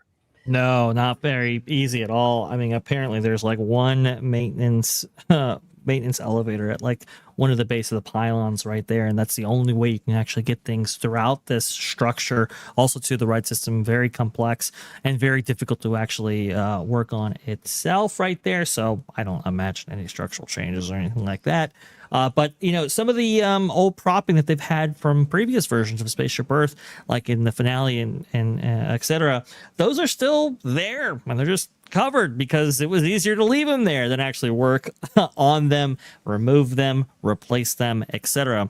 So that creates questions, right? How invasive is this all going to be? How surgical is this all going to be? Are we going to see a complete rework of this, or are we going to see an update akin to what we've seen before? It looks like maybe perhaps the sequences you're actually seeing right here, which by the way, Jared, fantastic B-roll. Thank you so much for that. These sequences right here, it looks like might get updated, right? So, you know, this is very much part of the communication aspect of this whole thesis attraction for Epcot. I do believe they're going to be modifying these scenes specifically. And we've also talked about the overlap these scenes might have with like Carousel of Progress, which is also in development, right? We talked about how like the first scene of Carousel of Progress will actually involve the moon landing and how there's overlap there with the current iteration of Spaceship Earth. So I do believe you're going to see a rework of some of those final sequences right there in order to be consistent with this. Let me see what Ali Rubenstein said. Quote unquote, human connection, quote, storyline right there. I don't quite know what that means. I'm very interested and curious to see what that means. Very vague. Very vague, right? And Ali actually talked about the blue-haired Imagineer. For all you out there, she talked about how, you know, it had been 20 years since this was updated. And Jared, to your point, one of the reasons being this is a very difficult attraction to update. They also didn't actually say who the narrator was. So before every single update to Spaceship Earth has had a new narrator, that's going to be very interesting to hear what who that is as well. I'm voting for Anthony Hopkins. Oh. That would be awesome if it was him. I love Jamie Lee it. Curtis. Yeah. Jamie Lee Curtis. Yeah. That was interesting too with the Carousel of Progress stuff. I was really surprised that they didn't give us any Walt animatronic news. I was too. Yeah. But I kind of feel that's going to be at a later date. But that thing's opening up in 20. I mean, well, and I think that's all the conversation too about. And I will come to the only thing I was going to say. If Spaceship Earth's refurb is sponsored by TikTok, I'm going to lose it. If this is Hey, when I heard connection, my mind went to that too. Like the end will be social media or something. Yes, of like people now share me. I'm like, they just show somebody dancing or something. Like, I'm gonna bring tomatoes and just start throwing it on the ride. Like, no. Well, can I ask you guys a question? And maybe I'm just kind of being a little bit like whatever. But like, for me, when they did the voice, like Jamie Lee Curtis as the voice, and then the Breaking Bad guy, that's cool. But I don't really care. Like, honestly, like that doesn't really matter. Like, you could have got anybody to voice those characters and it would have been fine, right? I don't know. Does that matter to you guys at all? I don't think it really matters that much, personally speaking. I mean, Bryan Cranston, I mean, I really hope he kind of does the Walter White, like, I am something like that would be kind of cool. But I don't know if he's going to do that or not. But it probably doesn't matter that much. They probably just grab celebrities just to throw them in. I mean, it's just kind of what Disney probably does. In the lore, I mean, I guess progress. It could be worse. It's kind of like a big deal. But go ahead, please. Yeah, no, but it could be worse though. Ali Rubin's scene or whatever could have been doing the mother. That would have been really bad. Oh boy. Now listen, we get bad for Spaceship Earth because Mocha Bean here says narrated by Bob Iger. That would be the worst case scenario here. He already narrated the friggin' Walt's story or whatever. The presentation before the Walt animatronic in the Opera House. I mean, it's like, I got to listen to this guy again. It's and terrible. You know how they'd introduce it? They'd go narrated by Lakers owner and Disney legend Bob Iger. That's exactly what they would do now. Yeah. And Main Street window holder as well. It's ridiculous. He has quite the resume, Vash, doesn't he? I know. It's just spilled on the accolades. Oh, he has a building in New York. Don't you know, OG, as well? So he's got all the things. He's got all the toys right there. No, but we're all kind of waiting for that narration, right? We're all kind of waiting for that, details regarding this specific attraction right here, because I think Jared may have mentioned it. But in 2019, that's when they originally, said that they were going to update this, and it was going to be about storytelling. I think the theme was going to be, which was pretty ambiguous, but you can kind of see how that would interact with the existing scenes. Human connection is a little bit different. So I'm kind of wondering how thorough of a refurbishment or update or reimagining this will actually be.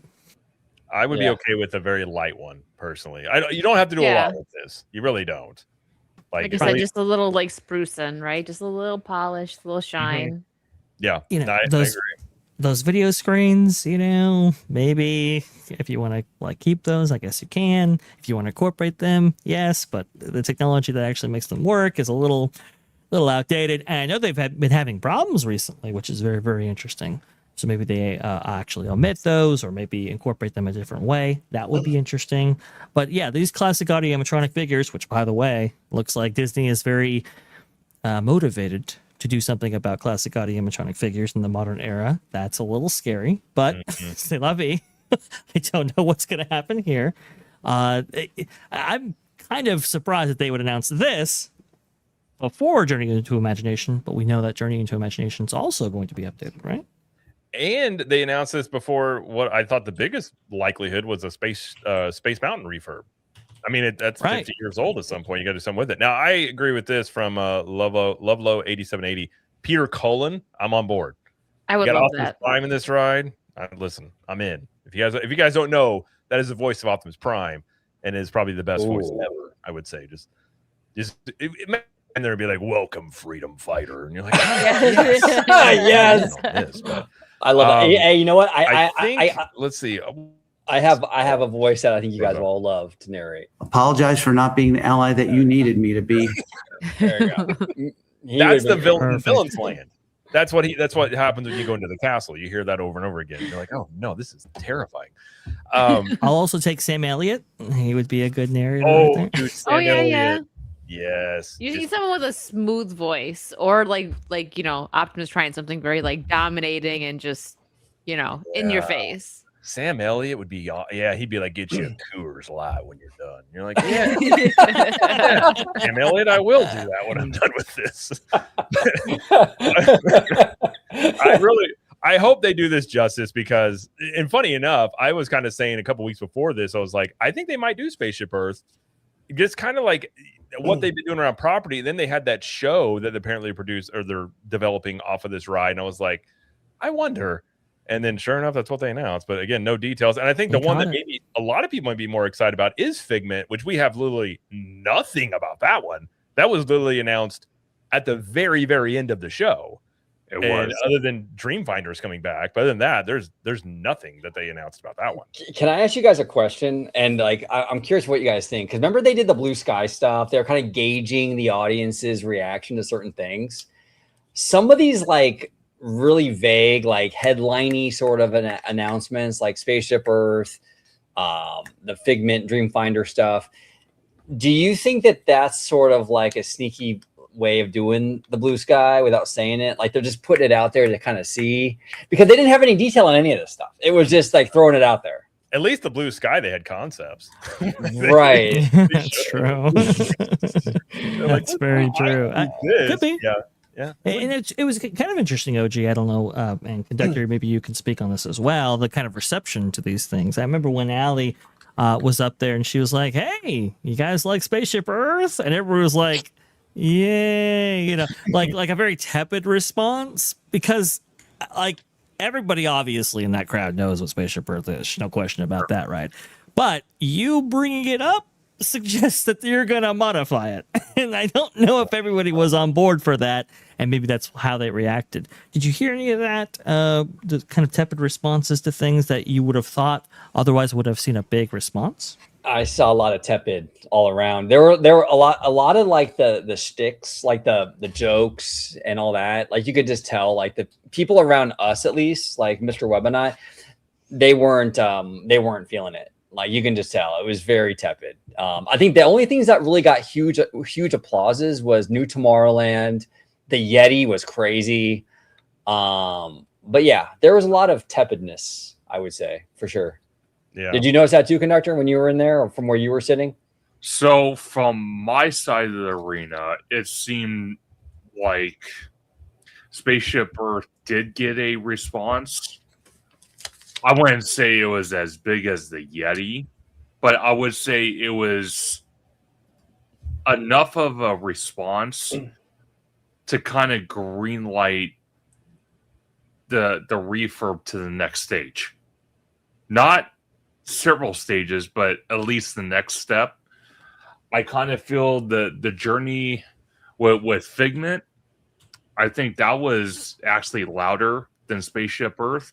But being that I went on Spaceship Earth back in March, I could not agree more. That thing needs massive help.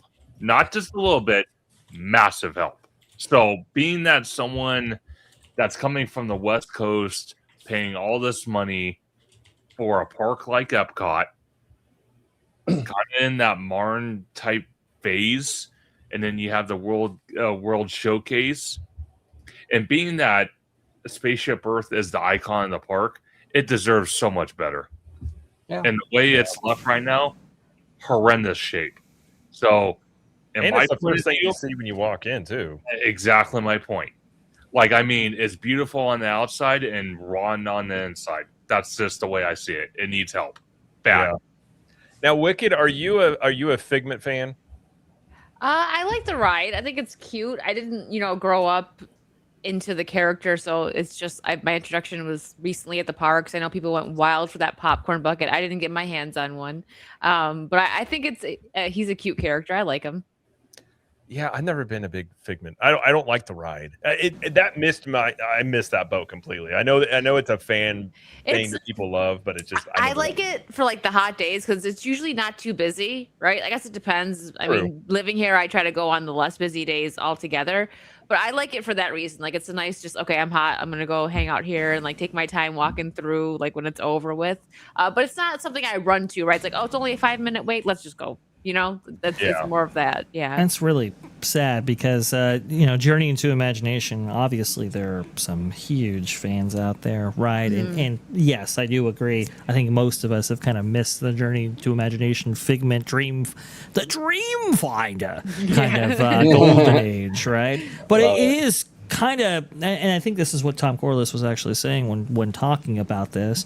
There have been generations now that have no connection to the original that created that fervor in the first place, that created that enthusiasm for those characters and so forth for all that time. So the fact that they have let this languish to such a degree, well, now you have a lot of people out there saying, you know what, I'm not a big Figment fan, even though they could have possibly otherwise been.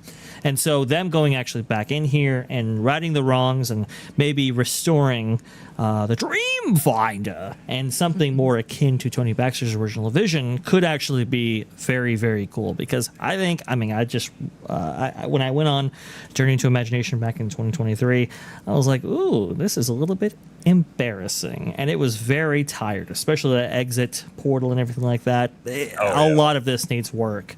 How much work that they're going to commit to it is going to be very interesting, but it needs a lot of help. Well, wait, that is Flubber used to be in there? Like, I know they have the picture of, Robin Williams. Yeah, it used to be in there. See, I loved Flubber. And I have heard, I don't remember riding the first. I did hear the first iteration of this ride was actually really cool. I never experienced very it cool. myself. But I need to go look and see what that was, if there's some footage of it. But I think, even though I don't care about Figment, I think it is something like he is the park mascot in many ways. Like, okay, go in here, give him at least something. But I think the big question about this and Spaceship Earth, what are the budgets on these? Because I think that's going to be really telling of how in depth this is all going to be. Is if they have very limited budgets on these things. And I think for Spaceship Earth, that's the case. I probably feel more comfortable with that. If it's kind of a just light retouching, I'm like, okay, that's fine. Maybe Figment's more in depth because that building's older, and I think you'd have to do more work in there. But I'd be very curious about the budgets for some of these projects for sure. But I don't know if we'll ever find that out, unless Disney just, I guess, somewhat through their earnings calls, but not a ton. Right. I think that the budgets are really going to lay out just how ambitious they're going to be, right? When you look at a Tomorrowland overhaul, back in the day, it was the company spent a pretty penny updating that back in 1967. I think, what was that, $20 million or something like that back in the day? I mean, obviously, much different case now. But, if it's on the order of magnitude of hundreds of millions of dollars, it's like, okay, good, fantastic, perfect. What you don't want to get into is into a situation. You don't want to get into like Tomorrowland 1998, where they only had just enough budget to rip out the People Mover and replace it with an attraction that would lay dormant for 25 years. Just enough to ruin it for decades. That's going to be not so good. I don't think we're at that point in Disney history right now, but it's like for example, okay, let's look at the Journey into Imagination. There were whole sections of that ride removed forever. If you want to restore Journey into Imagination the way it was, you will have to actually add and build new track and infrastructure to complete those sequences, like the large scale 5 revolving, it was like 5 similar or duplicate show scenes on a revolving turntable that actually segmented out those Omnimover vehicles around there. It was absolutely incredible, super cool, but to restore that effect takes a lot of money. So it's kind of like, how far are they willing to go to fix or to answer fan complaints? That's going to be very telling and very interesting. I know where they're going to get the budget for this, by the way. They're not going to spend the money on in-ground lighting. And then that's where the budget's coming from. Exactly. That's where they're saving go. Probably tens of 20s there. tens of $20. Exactly. Before we get going any further, I know Wicked has an out here, so we're gonna let her get out of here. We don't want to keep too much of her time. It's getting late out here on us East Coasters, but we're getting sleepy. It's getting sleepy time. But thank you for being here, Wicked. We definitely appreciate it. Where can everybody find you out there if they're not subscribed or anything of that nature over on your end of the woods? Thanks for having me on. I'm so glad I can finally make it live. I know I've done a couple of the recorded videos with you guys, so this was really, really fun. I'd love to come back sometime. But yeah, you can find me Wicked Virtue everywhere on X, on Instagram. I have a Patreon. I have a Linktree with all my links. So if you find one of my social medias, you'll find all of my links in the descriptions. There she is. And you're welcome back anytime. Anytime you want to come back on here and talk, just let us know. And I'd love to. We'll wrap you on here. But yeah, thanks for being here. Have a great rest of your evening. And we're just going to continue ranting about D23 probably, and good or bad. Right. Well, have fun. Thanks again for having me on. Bye, guys. Thank you, Wicked. See you, Wicked. Bye. Before we pick up further, we do have some super chats we need to get to, and we'll call a timeout. Timeout real quick. So we have a Steve Mammon 5595 with 10 jewels. It says hiding. I don't know. Do certain jewels have certain things that are associated with them? I don't really know. I'm not sure. I think it maybe does. I'm not really sure. Then we have Juliet with a 5 sterling pound. Says morning simulcast, Vash Sky ParkCast, Captain Magic, Orange Grove 55, Skyliners, Skywatchers, and chat. Fantastic. Absolutely. And then we have Sailor Slayer for a $9.99. Thank you very much. Says all those amazing things we may get have a huge hurdle.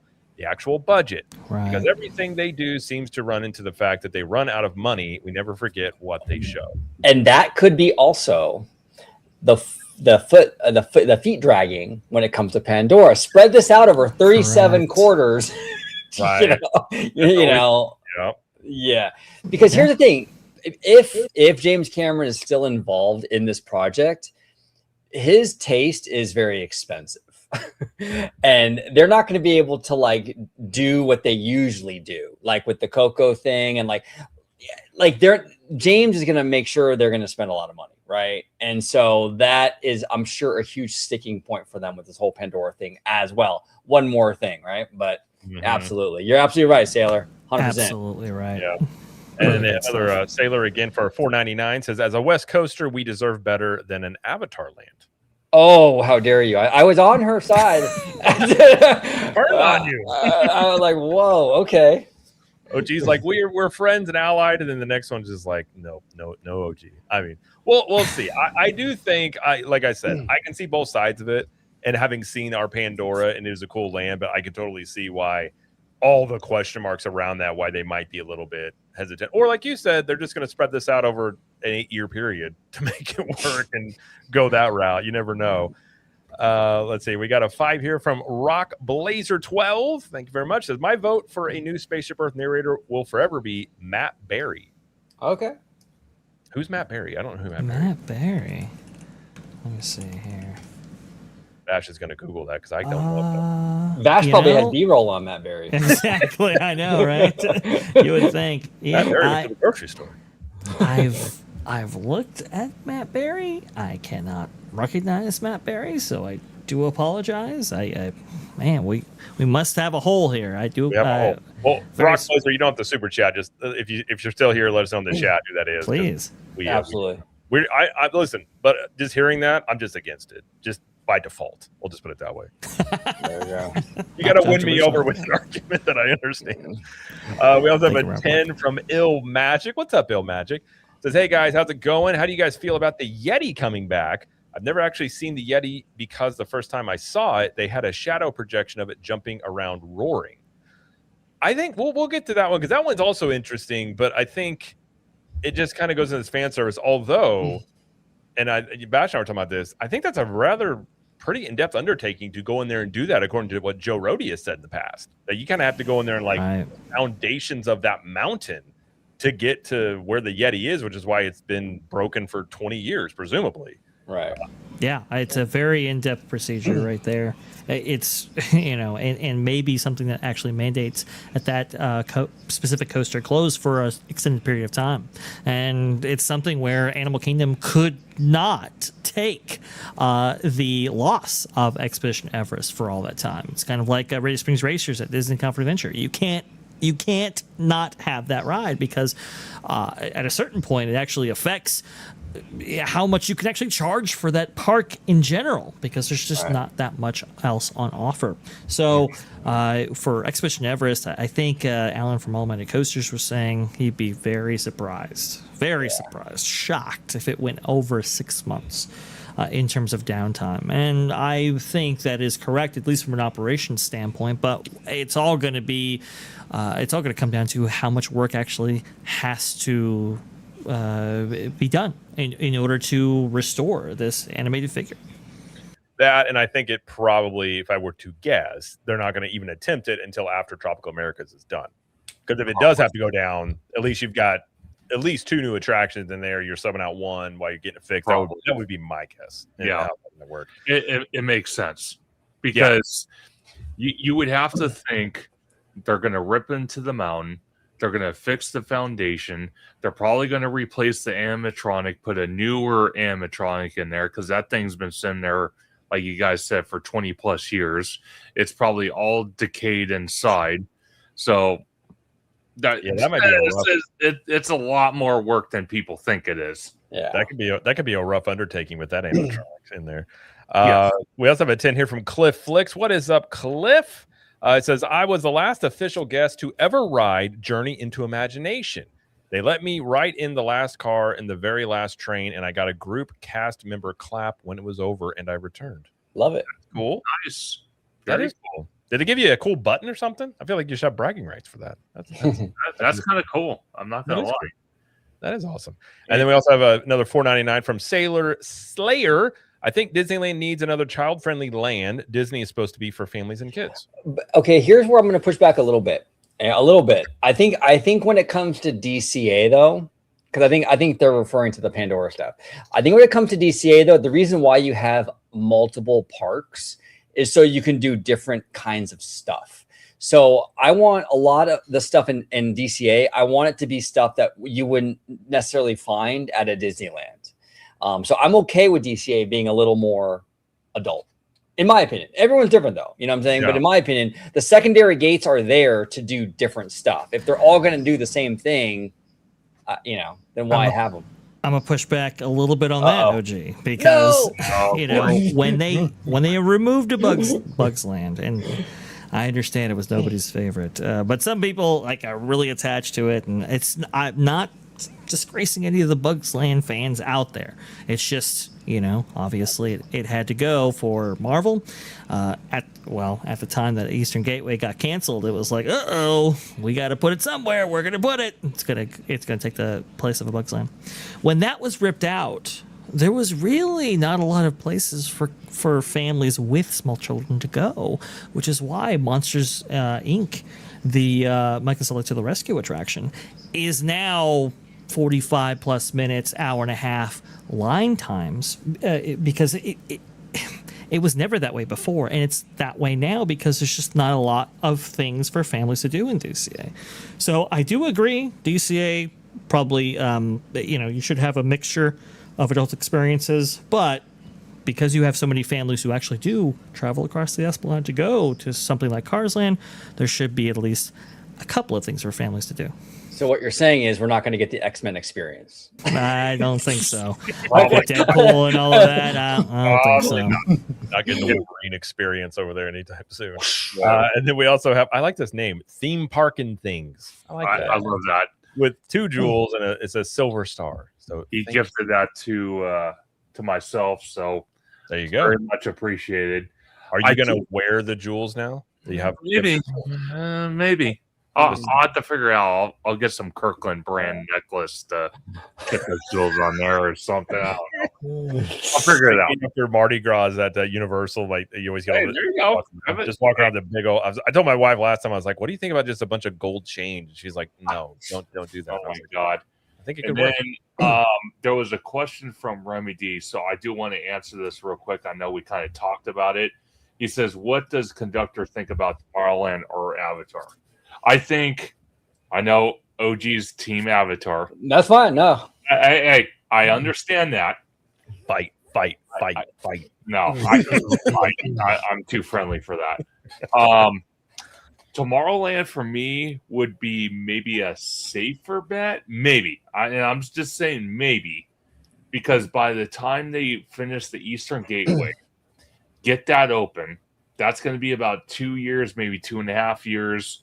Then you're talking about closing off the Hollywood backlot, ripping down those buildings, which is probably another 6 months to a year. So now you're already 3 years behind on Avatar, which could give 3 years to Tomorrowland, which all those buildings they want to rip out could be ripped out.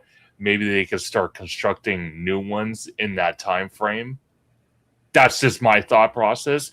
But I would be okay if they want to build both simultaneously. Well, and that's what we're hearing, right? Scott Gustin actually has a Substack out right now saying that that's what they're planning on doing. Now, the issue is that a lot of fans don't trust what Disney says. That's the problem. That is one issue. Yeah. So the plan of the official plan is that, yes, they are going to do both simultaneously, but Avatar will be dragged out over 37 quarters and Tomorrowland will be fast tracked. So Tomorrowland will open sooner. We'll see. I hope that's right. I really do hope that's correct. I really do. I think that would be great for both parks, but we'll see. Showcase says no Family Guy at DCA then. So no Family Guy. Sorry. That would be kind of funny, Family Guy in DCA. I would laugh pretty hard at that. Oh my God, who the hell cares? Oh my God. To be fair, I think because me and OG kind of explored this as kind of a blue sky session on one of our videos we did together, we said, what if the third gate in the Toy Story parking lot became like a Fox property park? You could incorporate Family Guy into that.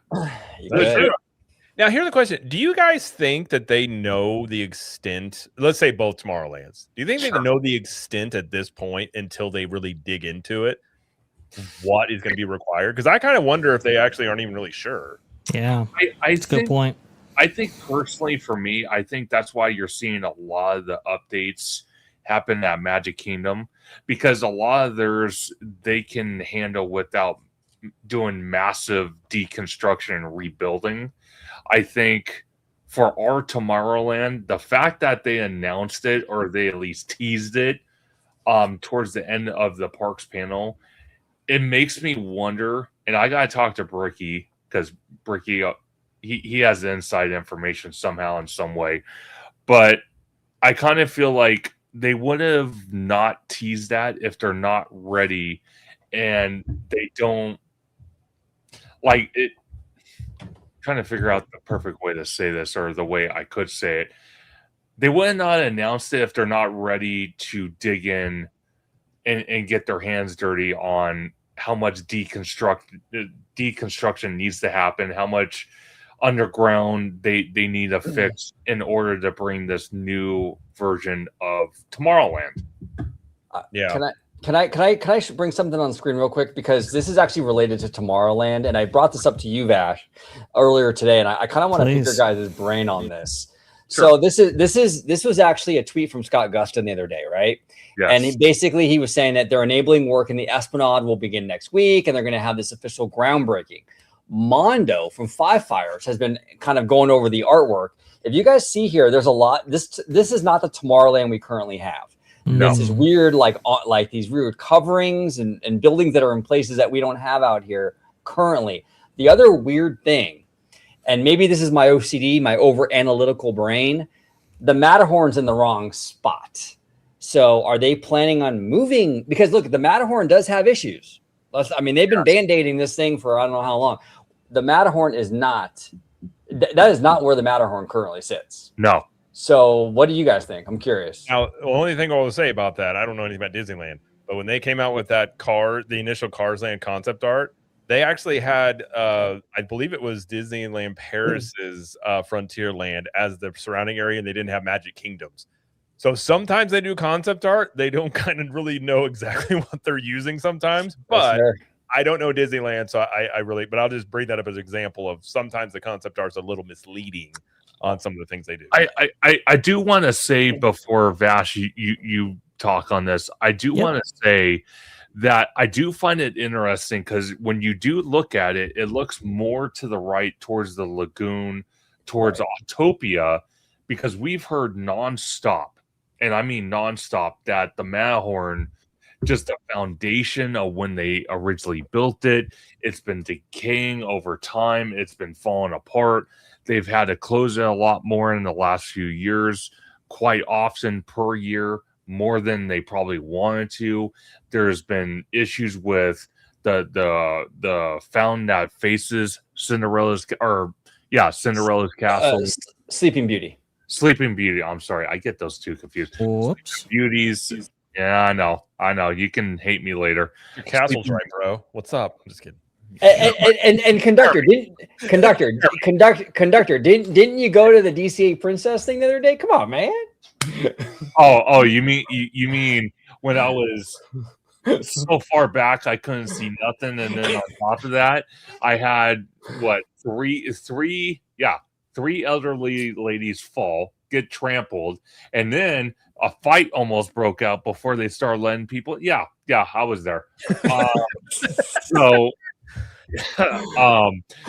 the Matterhorn, where it sits, though, it looks bigger. Maybe I'm just reading too much into it. It looks bigger and it looks more to the right, so it almost looks like they rebuilt it. It kind of does. It looks interesting. Go ahead, Vash. I'm curious to hear your thoughts on this. Right. So I re-examined that concept art that Scott Houston posted today, and that originated from the Disney Parks blog post, I believe, last year. And I went through an image history of all the reposts and everything else, and it does look like that art has been consistent throughout the years that it has been available. So that's one. Two, this is the Google Maps 3D view from a similar angle, and you can kind of see where the Matterhorn and Sleeping Beauty Castle and Space Mountain resides in this. Yeah. I think there may have been some AI usage there. I'm not sure. It kind of predated the AI generated boom back in the day, but there might have been some AI interpretation there. There might have been some hallucinations there. Yeah. Everything looks pretty much the way it should when comparing the two. Yeah. So it's, distances and everything else. Obviously, this isn't perfect. We would much rather want to have like a photograph from this area. Sure. But you can kind of see what it looks like. It's roughly, I think, okay. Now, that doesn't mean necessarily that Matterhorn stays untouched in all of this. And it might be one of those things where, hey, you know what? We're going to affect large portions of Tomorrowland. And one of the things we're going to finally do something about is the Matterhorn situation. Obviously, it's kind of surrounded on all sides right now. But if you remove maybe the spaghetti bowl of monorail tracks back there and people mover tracks and Autopia and submarine voyage, that area beyond it and the motorboat cruise opens up considerably. Maybe for things to be built on, maybe for the original structure to be raised and rebuilt. I'm not sure, but you can surmise that with this work, I would imagine that Disneyland managers, especially if Joe Ostorino is heavily involved in this, would want to overcome all issues for the resort's future. Yes, and Kyle here says they would never touch the Matterhorn as long as Bob Gurr is alive. Well, see, I would actually have the opposite opinion. If they're ever going to touch it, it should be when Bob Gurr is alive so he can help with the design and have input on it. That's kind of my take on it. But apparently he has input on Carousel of Progress right now, which I thought was interesting. I love that. And then Showcase of Wishes here says they're going to make the castle bigger at Disneyland and include all princesses. And you know what I think they should also do, Showcase, is have lightsaber turrets. You got to include all the IP. You can't just have princesses, I was going to say also, Remy's calling out Conductor. It moved on me. Remy D says only true nerds know which castle's which. Uh-oh. I'm in a slip up, and you're going to hold it to me to my grave. Okay. The freaking internet just never lets it go. How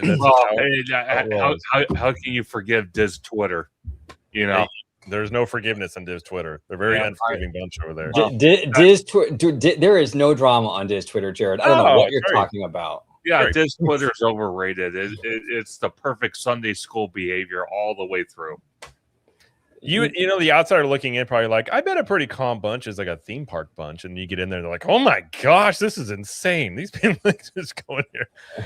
Before we we're almost at 2 hours. Before we get out of here, though, I do want to get your thoughts because I had some thoughts on the Cars land in Magic Kingdom. Okay. Now, this is one out of anyone they're doing. This is, I would say, for sure the most controversial, given this replaced the Rivers of America. And that alone has a lot of people being like, you know, what's the deal? For me personally, I like the stuff that they showed with this. I think now I'm of two minds of this. I think the land that they're showing here, the developing, the rides, you know, whatever you think of the Miss Fritters. I mean, you get something in there for kids. Like, that's not going to be the most mind-bending stuff. Like, okay, the racing thing looks like it could be pretty cool. I love a national park land. I'm still, though, to the point, though, where I just don't know how this fits into Frontierland. I don't, like, you're talking like a national park land, great, but the minute you put googly-eyed cartoon cars just racing around Frontierland, I'm like, I think we're just at this point where it's like, and I was telling Vash this as well, it's like, this is just what you're going to get here. Is this going to make money? Doesn't make sense. We'll make tangentially, they'll probably make some storylines where it makes some sense, but ultimately speaking, this is because there's money, it's merchandise, and we're going to throw you bones for other things like a Figment redo, like a Spaceship Earth redo. Like, we're going to do other things that make you happy while we do this, as kind of like a, you know, the stuff like, we're sorry, like about the Rivers. Like, you know, hey, guys, we're sorry. Here's this, here's that. But the land itself, I think, does look really good. It does. Yeah. Go ahead, OG. Please. Well, no, I think it looks absolutely fantastic. It's, you know, the thing too is I think what they're doing, and I think Vash, I think you brought this up on the show that you did with Jared, if I'm not mistaken. Mm-hmm. They aren't trying to tie this attraction into Frontierland. They're going to change the land. Yes, the theme of this exactly what they're going to do. Totally different direction. It's going to be more like not exploration, but kind of like exploring new frontiers. Almost like maybe like just the wilderness in general is what they might go with, or something along those lines. Yeah, absolutely. Go ahead, conductor. Sorry for cutting you off, bro. No, it's all good. The thing is, seeing this on the showroom floor, this was available day one on Friday.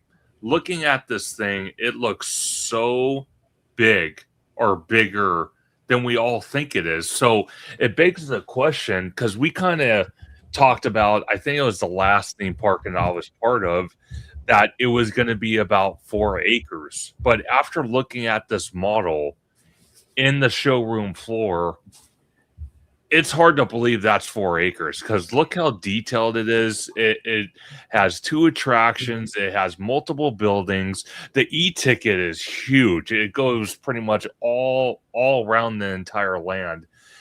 I think that's a restaurant or some type of gift shop. The buildings are massive. It's just, I think this model, and I could be wrong, it does pay homage in some way or somehow to Rivers of America. And I know that's hard to believe, but looking at it in person, it kind of does. Maybe I'm just not seeing it properly, but that's what it kind of looked like to me. And others. The land to me looks very DCA, and I don't mean that in a bad way, because we have Grizzly Peak and we have Cars Land, and this is like the love child of both of those lands. It's like a mismatch of those between together. Yeah. Yes, and I'm fine with that. Now, Showcase says the second attraction looks weak. I do agree with him. Beside being weak, though, it's kind of obnoxious. The thing is, if you're going to do a Cars Land, you're going to have something for the kids.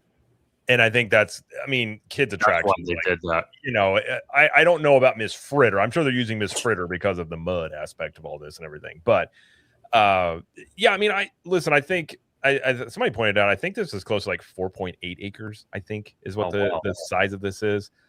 Which compared to Villains Land's not that big, because Villains Land's like 14. But no.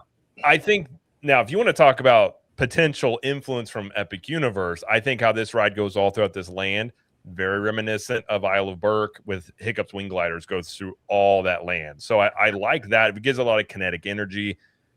And Vash, you brought up as well, Are all these trees going to be present on opening day? Yeah, that's the big question that I have, because it's very tree heavy. It's very tree reliant. In fact, there's a shot in this roll here of a treeless version of this, and there's not a lot there.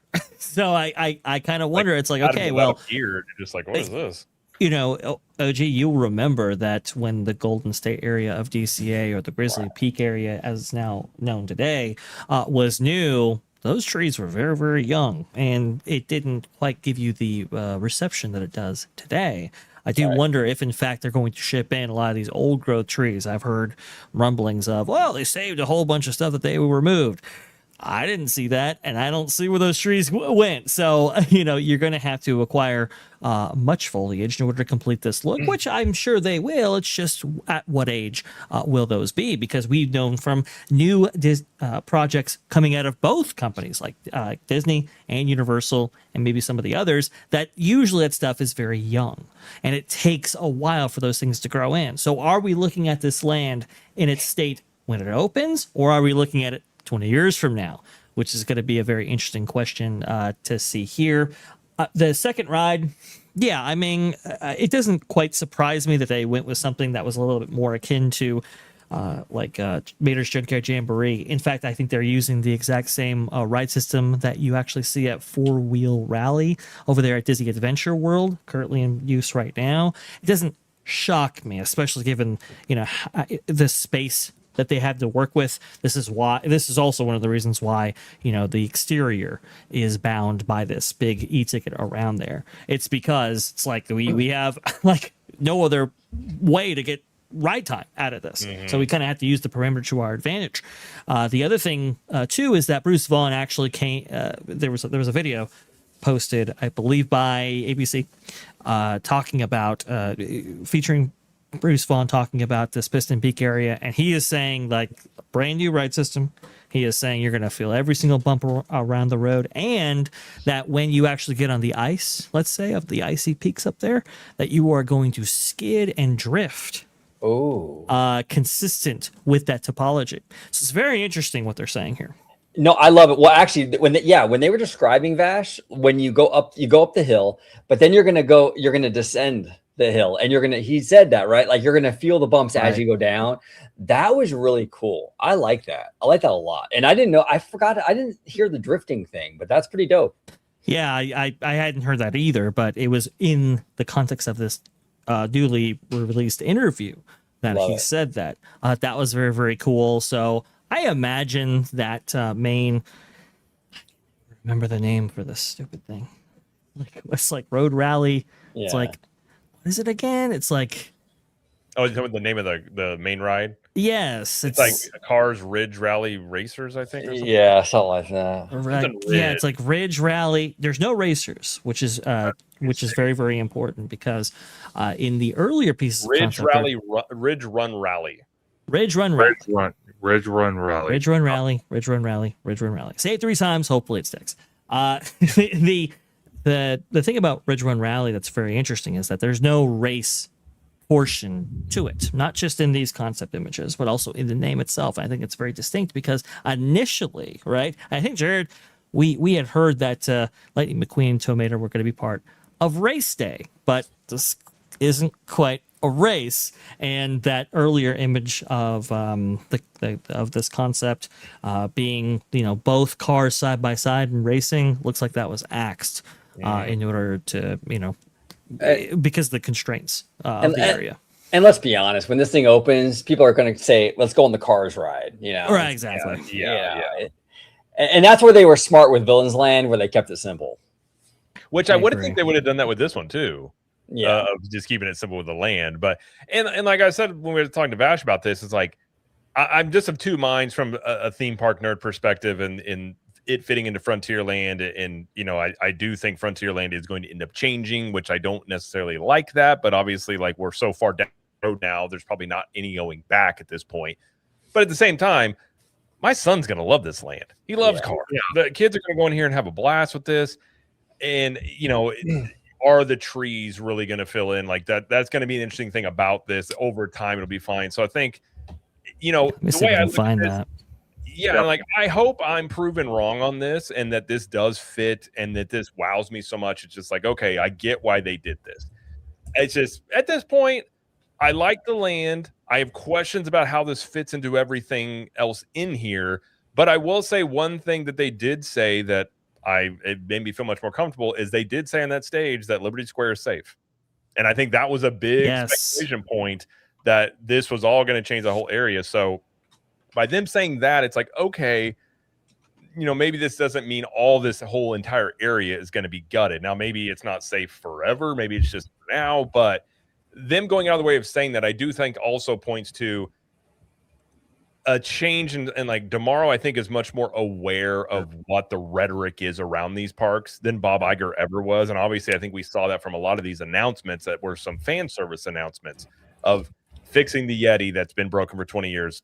Tomorrowland has been needing work for 20 some odd years. Like they're going in and doing some things that are just easy wins. And some of it also could be how this was received, because of all the ways you could have broke that, this was going to replace the Rivers of America, probably the worst way you could have done it is in which they did it, which was the following Monday. Like, right. By the way, guys, and not getting on stage and saying it. I think that really set a lot of people, it just set with them the wrong way.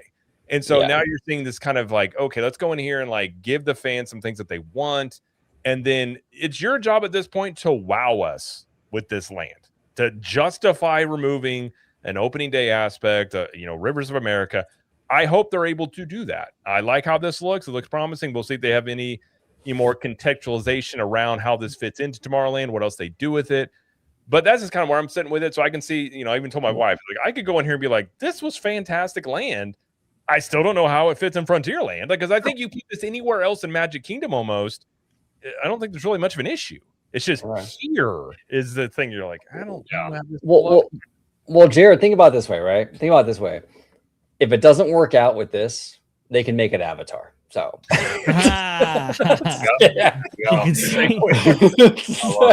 can see on your screen there, it's a treeless Piston Peak right there. You can kind of see how much it relies on that foliage in order to provide for that that amazing and that looks like look a of all barren that farm almost without it. Crazy.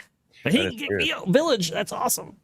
For $100. Oh my goodness. Hidden Geek Village says, I love this land. I think when it's all said and done, this and Villains Land will be good for business and create new memories for children. I love the river in Disneyland, but the truth is Magic Kingdom guests did not appreciate the Rivers of America enough. So, first of all, go ahead. No, please. I was just going to say, the one in Disneyland is... You guys have is it Fantasmic that's on your guys' river? We have Fantasmic. Yeah. So there's a thing that there's something to go see. It's monetized. So like that, your guys doesn't go anywhere for that reason. When you say you don't appreciate it, it's not supposed to. I think I've always said the entire time we're talking about this subject. To me, this is the difference between a theme park and a theme park is supposed to create a setting and create more emotion about areas and have areas of your park that have served the purpose of relaxation, of like open water and things. So I think this is my whole point of this always was, I'm not saying that there were flocks of people going to Rivers of America, but it never was the point of Rivers of America either. You were kind of taking an area of this park that was supposed to be more relaxing and serene and set a tone that really benefited Haunted Mansion. It benefited Big Thunder. Like it a lot of things around it benefited from the rivers there. So I have no doubt that this is going to be successful for them. I would just push back on the not appreciating it enough because I don't understand really what you would be doing to appreciate it when it's just an area you're supposed to just sort of, you're supposed to just experience. It's supposed to be like tangentially part of the entire experience of that land. Well, a vibe. Yes, very much a vibe. But that cast member over here at Disneyland a few weeks back definitely was appreciating it when they jumped in. They did appreciate it. They were soaking in those vibes, Jared, soking it in. They're just like, I am not going to let this be known. I'm not appreciating these rivers and jumping in. That's true. And that's the thing. To Hidden Geek Village's point here, even if they your definition of appreciation, right? I think is very very important here, because if it's just attending these spaces or being on Liberty Bell and so forth, yes, that I would say is appreciation for sure. But remember, Jeff Valley, that may have not been his interpretation of appreciation, right? He's thinking monetization. He's thinking return on investment. And for all of the appreciation that a place like Tom Sawyer's Island may have enjoyed, and Liberty Bell and everywhere else, it couldn't be monetized in the same way that this, what you're seeing in front of you, will be able to be. And that's what was paramount concern for the Walt Disney Company and for the managers working Walt Disney World. Villains Land and Piston Peak will allow them to monetize these spaces in a way they never would have enjoyed otherwise. Now, I do want to say, Conductor, this, I think Hidden Geek donated that to your channel. So go ahead. Yeah. I want to give a big shout out to Hidden Geek Village. He has been a huge supporter of my channel. Absolutely. Your guys' channel as well. Absolutely. So I think shout out Hidden Geek Village. A awesome thing, to be honest with you. And I couldn't agree with them more. Like, I mean, I kind of always felt that our Rivers of America, it has history tied to it. Like, I mean, you have Phantasmic, you have the Mark Twain going by, the Columbia going by, you had Walt on that island for parties and stuff. And when you look at Magic Kingdom's Rivers of America, I kind of feel that there wasn't that history behind it. It was just a bunch of nostalgia from fans that didn't want to see it go, because I'm sure it looked beautiful, and I'm not dissing it at all. But in order to make way for, if I had to put it in context, to make way for two massive lands, especially Villains Land, I think it was appropriate. Maybe not Piston Peak, but for Villains Land, I think it was more than appropriate. So I want to give a big shout out to Hidden Geek Village for that very generous donation. I don't know if I agree with it. I just, Walt Disney World enjoys something that Disneyland could never, and that is the blessing of size. You can't tell me that you have twice the size of the area of Manhattan and say, you know what, Rivers of America, we're going to throw it out. It's kind of like, come on, guys. You could have incorporated this in a way that was maybe very similar to how even Disneyland incorporated this, or in various parks and various peripheries. It is expansion by spreadsheet. Don't like it, but that's what happened. But this is the thing. This is the thing, Vash. This is the thing. The blessing of size doesn't guarantee that they're going to be fair to Florida. I just want to say that. Go ahead, No, and you're not wrong, Vash. My thing is, when you look at Tomorrowland, for example, with that whole conversation, I hate to keep going back there because I don't want to make this whole live stream about Tomorrowland. But I kind of feel like the Disney company now, especially with Josh at the helm, they're looking at what can we look at to get rid of that is going to cost or save us money in the long run, but bring better experiences in the future. Because if you look at both Tom Sawyer's Island, when you guys had it out there in the Magic Kingdom, and we have it out here in Disneyland, both Tom Sawyer's Islands are in a depressive state. Like, I mean, more than half of the interactive stuff is broken, continues to be broken, won't work, falling apart. It's just there were things I've even heard, and we've had the same issues with our Rivers of America, that they've had to drain it because there were leaks, there were all sorts of things. I think why they didn't get rid of our Rivers of America, not just because of the nostalgia, the history behind it all, but the fact that that body of water serves a bigger purpose for the Disneyland Resort for other water areas of the park. Being that Magic Kingdom, as far as I know, because I'm not an expert, so I'm just saying this out of my own opinion. Your guys' Rivers of America did not serve the same purpose as it does at Disneyland. That's why their decision was a lot easier to get rid of the Magic Kingdom's version than Disneyland's. Well, yeah, I think That's true. a different purpose than Disneyland's. Now, is it monetized? Was it monetized? No, it was not. But I will contend Haunted Mansion is going to seem very different after this thing. So is Big Thunder Mountain. It provided an ambiance, and there is something to be said about peaceful, serene waterways in a theme park that is supposed to bring, you're supposed to escape what the real world is in a theme park. Ideally, that's kind of the idea here, to whisk you away to a place. And I think it served that well. Now, they could have done things to monetize it if they wanted to, but obviously I think it really came down to, like Vash said, it was just a money thing is why they did it. But I think if there was a will, at the time you had Eddie Soto, RIP Eddie Soto. I know he passed away. I loved Eddie. They had various plans where they could have kept aspects of this and still made all this work. And you can even expand further. There's a thing that this is what makes people at Disney World so frustrated is the replacements is you have space that they just typically don't want to use.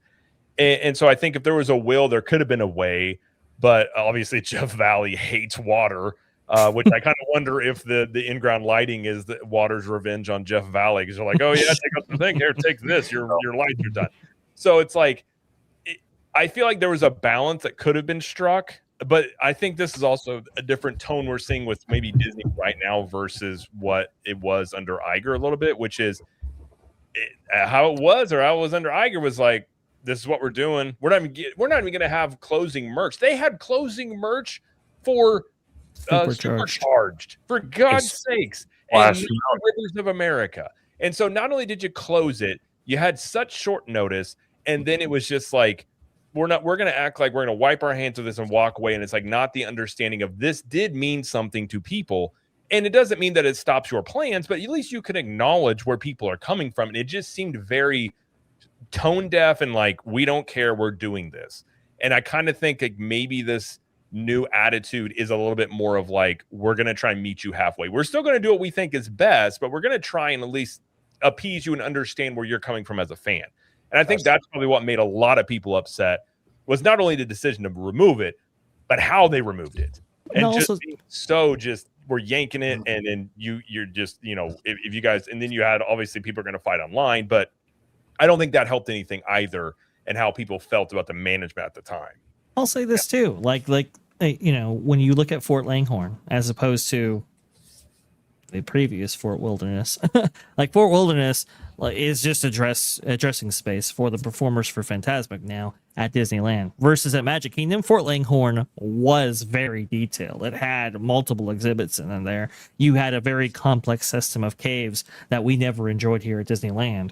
And the river complemented the stories of, I would say, a 1776 Boston, Massachusetts, a kind of 1850s Utah in Big Thunder Mountain Railroad, and all of those stories around there. And this is why they had to recontextualize all of Frontierland, because this just does not fit within that previous rubric.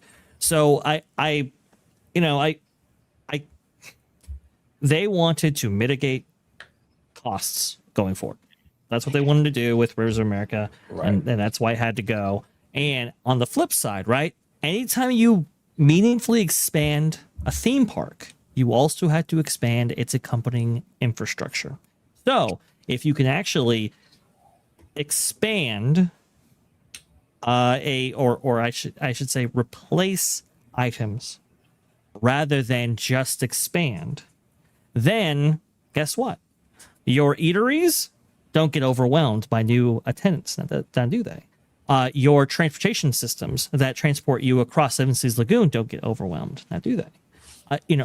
Those are the reasons why we haven't seen aggressive expansion in the existing theme parks out there in Walt Disney World. They are expanding, adding, and replacing by spreadsheet. Again, I'm not a fan of it, but that's what they're doing. Hey Vash, and you can probably vouch for me on this one too, and what can conductor, you as well. Disneyland Resort, it's like a master class at fitting things into this resort. I will say that is one thing what we do out here that is really unmatched. We don't replace. We just don't. We expand. And one of the reasons is because it's a volume-driven business. Versus Walt Disney World, that business model is entirely different. Yeah, 100%. Yeah. I want to give a big shout out to Hidden Geek Village, by the way. Thank you so much, Hidden Geek, for all your support. Just throwing it out there. I appreciate that. We will get to the super chats here, and really, ultimately, too, it's one of those conversations like it's done. We can give our thoughts on it, and I'm hoping from and I will say this, I was very critical and have been of Bob Iger for years. I didn't like the attitude. I didn't like the not willing to take fault for anything, spin, all this stuff. And I will say with Josh tomorrow in charge, nobody's going to be perfect. There's lots of question marks still about him. But I will say I did like what seems like a different attitude from the company, even from the earnings calls, from this D23.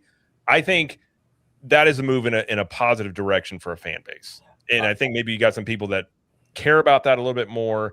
And like you said, OG, you can go too far listening to fans. Yep. But I think that's a mistake worth making, is going too far listening to fans sometimes. I think I would rather have that mistake than just like, listen, guys, Jeff hates water and we want to make money. Let's just do this thing. So like, I feel like you can have a middle ground. You can get a balance to this. You're never going to get it perfect. But maybe this is, they're not going to come out and say that, but maybe some of this is, hey, we're going to try and make it up to you guys, given that maybe Josh felt the entire time and he couldn't say anything publicly that this wasn't handled correctly. And maybe this is his way of kind of trying to right a wrong there that he felt was at that time not handled correctly. Who knows? Well said, Jared. Well said. And yeah, you're right. Like, you can go definitely in both direction, with the extremes. And hopefully, and I hope I'm proven wrong. Hopefully they don't like over listen to fans, and they do take risks and do things that fans don't necessarily ask for, because I think that's important. But like, to be fair, like, let's see, they might do like stuff where they hear us out, and they might also do stuff that might be a little more controversial. And I hope that's the case. I think that's healthy, so I think we do need a little bit of a balance here. But you're right. The last, I hate to say administration, because it makes it sound so governmenty, right? But like, but the last administration didn't seem to be as willing to do that. Right. So I think it's a good thing to at least we have an ear, right? And that's why I've been saying, if this whole time when it comes to like these projects, especially right now, it's good to be vocal. Have those opinions, share them on social media, because it seems like right now Disney is really listening. So if you want something or you don't want something, say it. Well, it's really funny you mentioned that, OG. It's hilarious because I think it was Remy D who asked in the chat, did I ask an Imagineer in the Imagineering Pavilion a question? And yes, I did. Uh-oh. So I asked the Imagineer, I forgot the person's name, and I'm horrible with names. I've always been horrible with names, unless I see you day in, day out. But I asked the Imagineer, I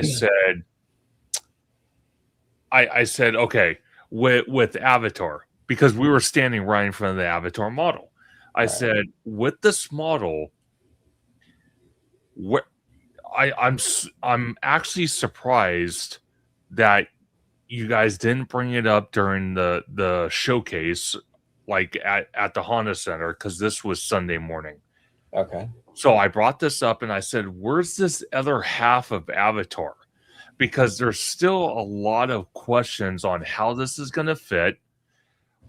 What's the layout going to be? We only have one half of the model. Right. I asked the Imagineer as well. I said, where is the entrance point going to go? And obviously he wouldn't tell me that, but he's all like, the other half of the model we are still working on. It's not 100% complete, but they didn't want to bring the other side of the model out, or the other half of the model, because it's at the beginning stages of what the model looked like for Avatar 2 years ago and what hatred it got from that. So they said it's going to be coming. They don't know when. They might take photos and put it on social media. They have no idea.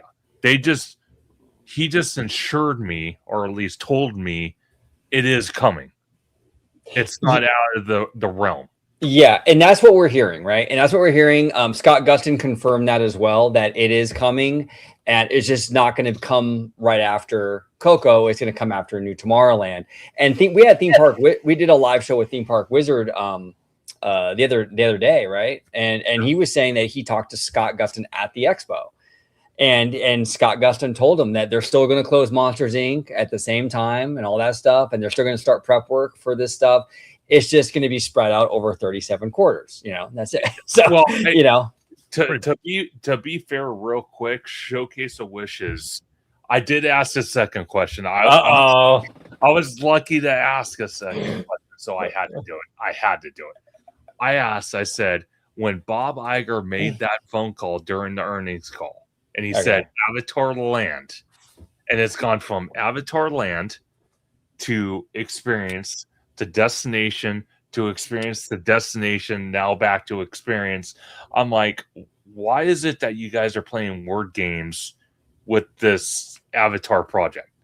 And they're all like, we honestly really don't know. It comes from the top on down. I'm like, so you're telling me none of us are going to get an answer? That's between Josh Tomorrow and Iger. See, and Conductor, this is exactly it. And that answer is great, because that's exactly it. It's the Experience label is corporate fluff. It's a land. It's 9 acres with an e-ticket. To me, that's a land. And there's going to be a beer cart for sure. It's in DCA. Let's be real, right? Yep. So to me, that constitutes a land. You can call it Experience. You can call it Destination. It's all corporate semantic word games, I think. You know what I'm saying? That's interesting that they said that, though, that they admitted that, hey, that's not even us. That's just I think that's how it goes now is, I mean, the naming of this stuff is not Imagineering. It's the higher ups of what we've come up with, the SEO of rides and all this stuff like that. So that's might not be marketing, Jared. That's true. Marketing could be part of it. Now, Remy D, to answer your question, I would not be fine with that. And the reason I would not be fine with that is because Grizzly Peak is one of the strongest areas of that park. So why are we going to replace a strong area with another strong area? Yeah, I think the point, right? I think the point of this whole thing for me, I'm not a big Avatar guy. I don't care about the franchise, but I want DCA to be a better park. We need to expand high quality immersive areas in this park. You don't do that by replacing one immersive land for another immersive land. You do that by replacing a really weak area with a really strong area. So no, I would not support that. I want Avatar in this park. I just don't want it to replace an area that doesn't need replacing. Well, and the other thing too with that is that, remember, the Grizzly Peak area is surrounded on all sides, and everything has to be complementary towards all of those sides, right? So because it sits right up against the Grand Californian Hotel, you don't want a show building up along those windows and balconies and everything else. Right. That wouldn't be too good. And then where is the back end of that show building going to be facing? You get into a lot of those kind of discussions. It's like I was saying, it's surrounded, and it's not that big of an area either. Like OG said, keep what's good. Keep the things that guests like, just add to it. Hollywood backlot, or Hollywood Pictures backlot, that area next to Hollywood Land, that needs serious work. Always has. To finally get that addressed would be nice. I will say, though, there have been some discussions online about the possibility that pushing something like Avatar out brings up the potential that other areas of Disneyland Forward afforded to Disney to build on, like the Simba lot, like the Toy Story lot, become more viable. So that's an interesting idea as well. Yeah, that is interesting. Okay. Yeah, absolutely. And for me, I do think also eventually I would love to see Disney tackle Pixar Pier. Now, look, I am not one of these people that because I don't like something that I don't believe that it should go away, right? I don't like Pixar Pier. To me, it's very regional parky, right? It feels like a regional thing. I would get rid of it if it was up to me. Like but I do understand that people love it. And so it needs to stay in that park because people do love it. But I wish that Disney would pour some money into this area eventually and bring it up to Disney quality a little bit more than it is now. I think it's an incohesive mess as it stands. And so hopefully one day they address that. So we'll see. I hope so. We'll see. Honestly, that's a really good discussion. I like the fact that we all had differing perspectives on the rivers, and we all just, we shake hands and we move along. So that was good. I like that a lot. So we're at 2.5 hours here, so it's probably we'll wind this train down. We'll get to some super chats here because we had some amazing support here, especially from Hidden Geek Village. Yes, sir. Shout out Hidden Geek Village. We have a 5 here from Cliff Flicks. I wish they saved the river to build this off to the side of the park and made it 2 to 3 acres larger and more spread out. It's very compact here. I agree. I had thought that as well. And in some level, I think as well, a little more honesty, like if it was a money thing, like not to come out and say that, but you could try and maybe communicate that a bit more, instead of they kind of did the whole thing of like, it just seemed cowardly to have this announcement and then the next Monday come out and it's like you just sneak it into a press release and it's just like you're just scared of the reaction because I think that they knew this was not going to go over well. I don't think that sets well with the fan base, even if there were. I had heard over the years lots of money needed to update the rivers, and that's not making them money. So you're not going to get everybody happy, but at least you can be forthright with the fan base about what's going on. Well, I do find it interesting though, Jared. If they didn't talk about Tomorrowland, let's just say hypothetically they didn't talk about Tomorrowland, and Avatar was greenlit to the next stage or the next couple stages, I could still see them pulling that Rivers of America card and announcing days, if not a week later, that the Hyperion, which has a strong fan base of not wanting that to go away, to be going away for either Avatar or Avengers Campus. So, or at least spread it out a bit, let it breathe before you come up with the bad news, baby. Well, and here's the other thing too. You talk about hiding the bad neuse because now remember, this is Josh D'Amaro's Disney, right? Mm-hmm. And this guy is like a PR Jedi. Okay, this guy's good. Did they not announce the Space Mountain redo because that's a little controversial and they don't want to ruffle any feathers at the expo? Because that was weird how there was so much heat and smoke about that, and there wasn't a single. Maybe I don't know how. I feel like most people think that ride needs something because most people ride that will say that's a rough ride right now.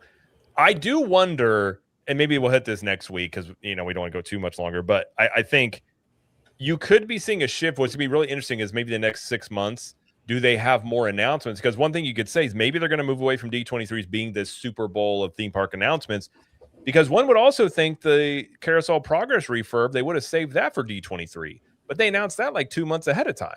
Yeah. So are we getting to this stage now where it's maybe that's why I said I think Spaceship Earth's still on Space Mountain still on the table for that, and some of these other things that maybe they're just going to, because realistically they could announce this stuff in a press release on a Wednesday and they're still going to get a bunch of press about it. Yeah. So I think maybe they're getting, we'll see. Maybe I do wonder if that's maybe part of the equation going forward is kind of lessening this whole expecting all these major announcements. I was telling Vash earlier too. It's look at the cycle this goes. You go to D23, you present all this stuff, people dig into it, they're excited. You got years till this stuff's even going to remotely happen. And then what happens? That turns negative. People dig into the concept art. Well, what's this? And look at this. I don't like this. I don't like this. Versus how Universal kind of does it. Well, and I'm not saying they're perfect, but they don't tell you much and then they give it to you. And then there's always energy. So instead of that energy being used to dissect this stuff and really nitpick it, the energy is more, what is this going to be? Could this be cool? And maybe this is more of the approach they're taking of just giving you a little bit and they're just going to string along that information to maybe for that reason and also to maintain the excitement for the coming years. Instead of giving you one big, here's your big bowl of information, we're going to give you little snacks along the way about what's coming. I do wonder if that's part of it. Jared, actually, you bring up something that actually popped in my mind by saying how you're laying that out.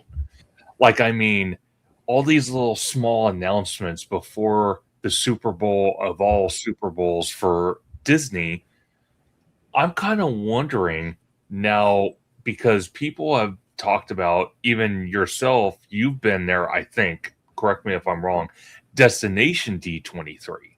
That happens. I could have gone last year, but I needed Okay. a month yard. So, I thought it was better. okay. The point I'm trying to get across, though, what if these announcements they made months prior to D23, we could get updates on those projects at Destination D23 that kind of revitalize Destination D23? Because it's just, to be honest, it just sucks so bad. Well, and isn't Destination D23 a Walt Disney World only event, if I'm not mistaken? It's company wide. They usually hold it at Coronado Springs, but they discuss things, I believe, kind of similar to, I mean, not as big, but like what they do at D23 is like, yeah, they could shift it too. They could totally shift it. Yeah, and it really, I mean, that could make some sense if that's what they want to do. I mean, there are some possibilities, because this one was very different in terms of not only what they said, but how they delivered it, and a little bit of information about a lot of stuff too. Absolutely. So, definitely possible there. Then we got a slew here of Hidden Geek Village super chats. We got a $5 from Hidden Geek Village. Thank you. Hidden Geek Village for another 5 good points on the definition of theming. Thank you, Hidden Geek Village. And another 5 from Hidden Geek Village. Love the discussion and debate. Thank you, Hidden Geek Village. He's got some other ones in there too. Then we have Space Dave 2000 for Canadian 2. Enjoyed Rivers, but Iger was only IP driven. He is. That is also very, very I'll, good. I'll be fair to that. He is. Yep. Him and his cardigan. Very yeah, exactly. Another 2 by Space Dave here says, will prices hit $300 a day by 2028? I think undoubtedly. That's another thing about all this too. When this stuff opens, I think the price of a day ticket, if not at 300, is very close. Hey, whenever you're talking about this stuff. OG. What's that? Okay, you ready? I'm ready. Top tier pass, $2,500 a year. Oh man, well we're almost at 2K now. Yeah, I'm telling you. At Disneyland, we're almost at 2K now. Yeah. I think because they're gonna have to pay for this stuff, and that's another question of, you know, we won't have time to talk about it here, but it's like them. They also said that some of these lands are opening in sections, which I think at least Tropical Americas and Monstropolis do. I think so. Do people come for a partial land, or do they wait? They did for Galaxy's Edge, but people didn't like it. They didn't like it. They did not like it, and I think that did mess up the. I mean, like Vash, you said before, you only get one first impression, and that's true. First impression is a partial land, and really, how's the marketing around that? Do people show up to Monstropolis being like, I want to ride the Doors coaster, and like, oh, it's not opening until next year? Like, people show up to Disney World to this day looking for Harry Potter, even though. So I mean, it's an interesting thing, and I don't know if they'll all do this, but I think you're going to at least get a couple of these that are going to be in phased openings. Especially Tropical Americas and Monstropolis, given that a lot of these are the rethemes of current things that some will be ready before others are. But absolutely. Chihuahua Dad 728 for a $9.99. Thank you. Says, which section will we get to visit first? New Tomorrowland or Piston Peak? Piston Peak. No, Piston Peak. I think Tomorrowland is going to be a long project, if I were to guess. It's going to be 5 years. I think Tomorrowland, to be honest with you, if what I think they're going to do, it's going to be ready by the 80th birthday, not the 75th. That's too soon. Yeah. Wow, that's bold. That's a bold prediction. And then that puts Avatar. What's that put at almost? If that's going to be at least 5 years, what's Avatar at 8? I mean, now poor OG. I'll be dead before it opens. OG hair will be just gray at that point. He's got those. Damn, dude. That's fine. I shave mine. It's whatever. You know, at least you got it there to play with. Hidden Geek Village for a 10 here says, your knowledge is second to none. I appreciate your take on this topic. I'm going to imagine this is all of us. I don't know. Whoever you're talking to. Thank you, Hidden Geek Village. I very much appreciate you. Thank you. Yeah, we know it's Vash. All right, Vash. Vash knows his stuff. We know. The fit or the FT. I mean, no disrespect, Vash. For $2, treat fans with respect and explain the process. Yes, I agree. And you know what? That's what they should have did with Avatar. On stage, say this, right? Yeah, I completely agree. Yeah, that's exactly it. Just explain it. I think fans would understand if you just explain what's going on. You know, don't be happy, but at the least, like, you're not being like manipulated, right? And like lied to. You know, I think that potentially makes people more angry than just hearing the bad news that they don't want to hear. Well, see, this kind of again, I'm not going to go too far with this, but it kind of reminds me with what Chapek announced about their original e-ticket attraction for Avengers Campus. He announced it at the expo, at the parks panel, and then eventually it just got canceled. And it's gone through 3 or 4 different iterations. I don't want to see that for Avatar because I agree with OG. Having one side of the park being that kind of national forest look, and then the other side having Avatar, it would complement DCA so well. So I do want it to happen. It just where they're putting it, it still kind of lingers to me like how they're going to do it, but I'm excited for them to figure it out. Yeah. Well, a good point here by Elpatron here says, and to think Epic Universe will expand before all this. I think that's exactly what's going to happen. Probably. I think even the Epic expansions will be open before most of this stuff is. But we also have a 10 here again from Hidden Geek Village. I appreciate the passion, OG. I'm a big Avatar fan and want to see Zootopia, but I will stay open-minded. I'm sure it will be amazing. I appreciate you, Hidden Geek, and yeah, I'm not really like a big film franchise fan of Avatar, but I am a huge fan of the theme park IP side of Avatar. So, and I'll be the biggest advocate for DCA all day long because I think that park, when you sit feet away from Disneyland, you better bring your A game. And I'm sorry, it's not there yet. So hopefully they can bring it up to par. And I will say this. One positive thing out of the park's presentation for the West Coast, those massive sets for Infinity Defense. Yeah. Nobody was expecting that. Thor's hammer, the Black Panther, bro, massive. Those were big. I think it's gonna be different than Transformers. I really do. I think it'll be a different experience. So it'll be interesting to watch. I kind of want that Thor hammer in my front yard, if I'm being quite honest. Send a message to the neighbors. I'm like, never mind. I don't know what's going on there. That's some alpha energy right there, Jared. If you're going to make a statement, you better back it. You better be jacked if you're putting a Thor hammer in your front yard. That's the way to do that. Hidden Geek Village, another 10. Thank you, Hidden Geek Village. Shout out. You've been insanely just generous all evening long. Thank you so much. Thank you. Absolutely. Hey, Jared, I appreciate your take on the river. To be honest, last year was my first time at Disney Magic Kingdom, so I don't have that long of history of appreciation. Well, and to be fair, I mean, it's not like I went and just, looked upon the river all the time, but we would walk by and I loved it in the evenings. It was really cool, especially in the fall, little sun going down. It was OG for you. It was vibes. You just walk around. It was just a real nice setting. And it's just one of those things where sometimes you don't know how good it is until it's gone. And the last time I went through there, I was like, this just feels so weird. Like it just feels like a very weird park without that river just anchoring that entire end of Magic Kingdom. But it is gone. And Red Bandana Gaming, what's up, Logan? Says for $2, no HHN talk. How dare you? Listen, we will have plenty of HHN talk because this time that D23 eats up all the headlines here. But I mean, next week you got D20 or not? You have HHN starting very, very soon. We will do a bunch of breakdowns on this. I know OG Conductor. If I know Vash is into Halloween, if he is, he will know all the houses and everything behind him. Soon. And Tommy Toon. Tommy Toon as well. Yes. Are you going to Orlando's or out there in Cali, OG? Or Vash? Hollywood. Okay. Yep. Well, we will talk. We will have plenty to talk about that because I'm looking forward to this year's HHN for sure.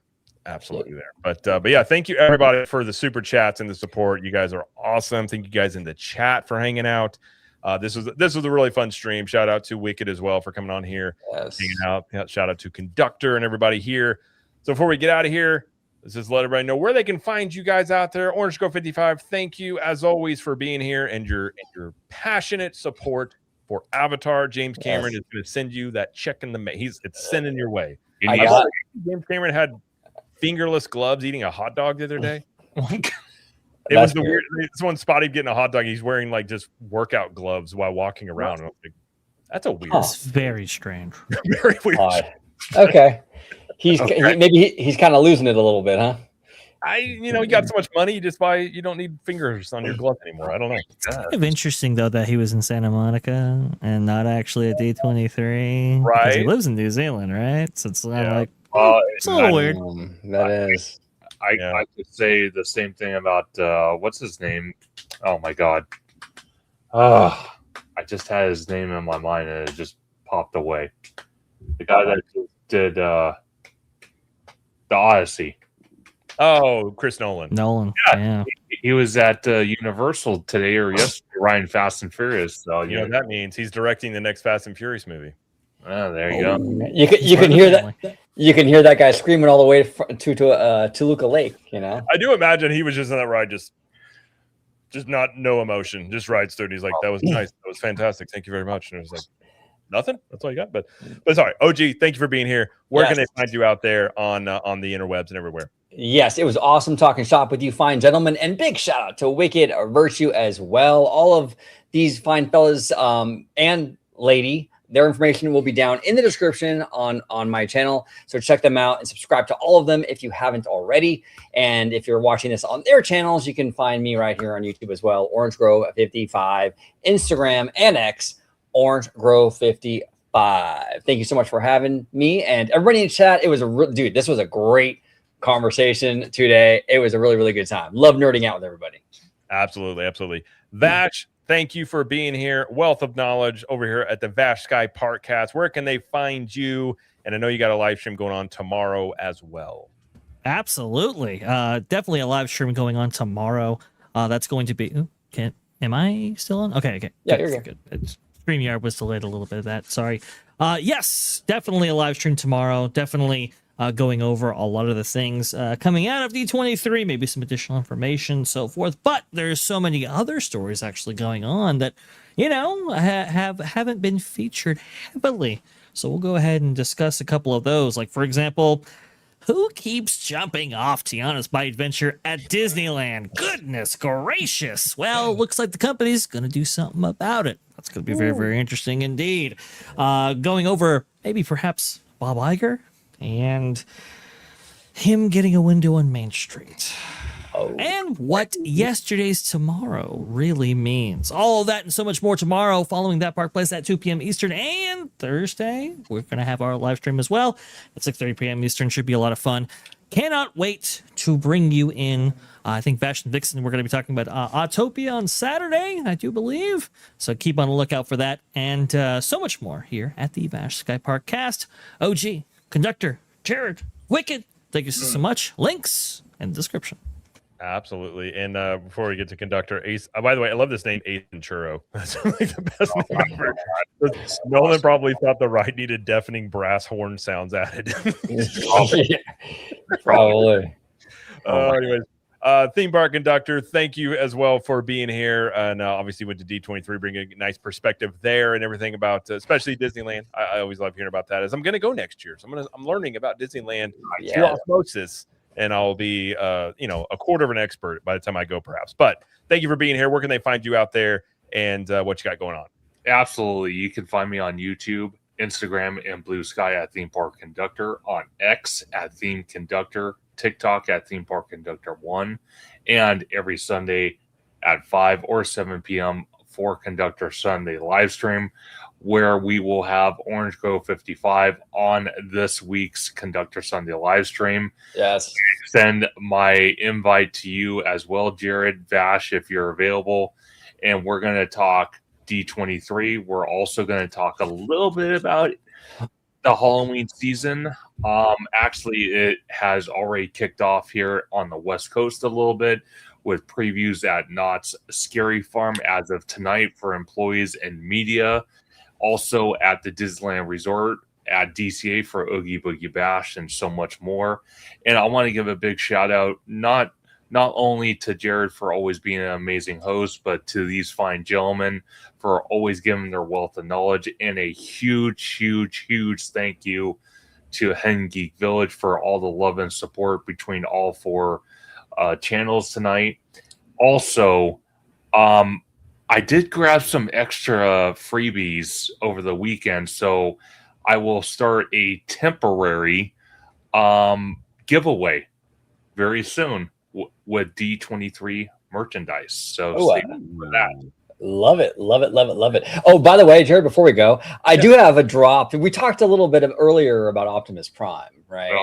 Right. So I thought this would be appropriate maybe as we're winding down. It's been an honor serving with you all. There we go. So good. Every time I ride that ride, he's like, "Thank you, freedom fighter," and I'm like, "Damn it, you're welcome." Optimus. This makes me feel like one. One day I am going to find a transformer. I know I'm going to find it one of these days. But well, speaking of drops, well, first off, if you're looking at the other channels, you can find me at Captain Magic. I do daily videos, theme park entertainment, all that stuff. Very similar to OG, the East Coast version, many ways. We don't really get onto ancient civilizations on my channel, but I do love talking about it. We need to do one of those soon. That's a good one to do. We do. And you might get this is a brag. I'm just going to put it out there, little as we're leaving here. If you're wanting to know, can Jared drop buckets here on Captain Magic? That's what you get on this channel. All right. You just get buckets. It was impressive. Boom. The backstory to that is there was that or the AP night, and the Simpsons games were free, and there was like 30 people in that line.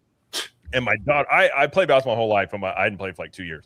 My daughter's like, "My dad's gonna make it." I'm like, "Shush your mouth! No, don't," because the guy before me just bricked it. So I was happy. I just wanted to at least hit the rim. I made it, but I looked like a hot shot, and I walked away. After one shot, "Do you want another shot?" And I'm like, "No, I'm good." Yeah. Now, Jared, did you want to? I did add it to the media. Do you want to add? I'm an influencer now. Did you want to add the drink review? Oh yeah, that's in there. Yeah, OG did a drink, guys. OG is now an influencer. Yes. It's actually really good. So you can be looking forward to OG's food reviews, and he's becoming an influencer here. And wait, how do I play? What's going on, Disney adults? Today we are reviewing an exclusive here at California Adventure, right at the Disneyland Resort. Yep. It's a new drink. It's called the Grizzly. Let me go ahead and bring up the camera, Webber. The Grizzly is a fantastic new beverage here in the Grizzly Peak area, and it has a single pine needle on top of a very robust IPA. Looks very, very classy. I'm gonna go ahead and it looks extravagant. Oh, very, bro, very. I'm gonna go ahead and taste this, and I'll tell you what I think about it. Oh man. OG, is that what you call exquisite? Oh, exquisite, and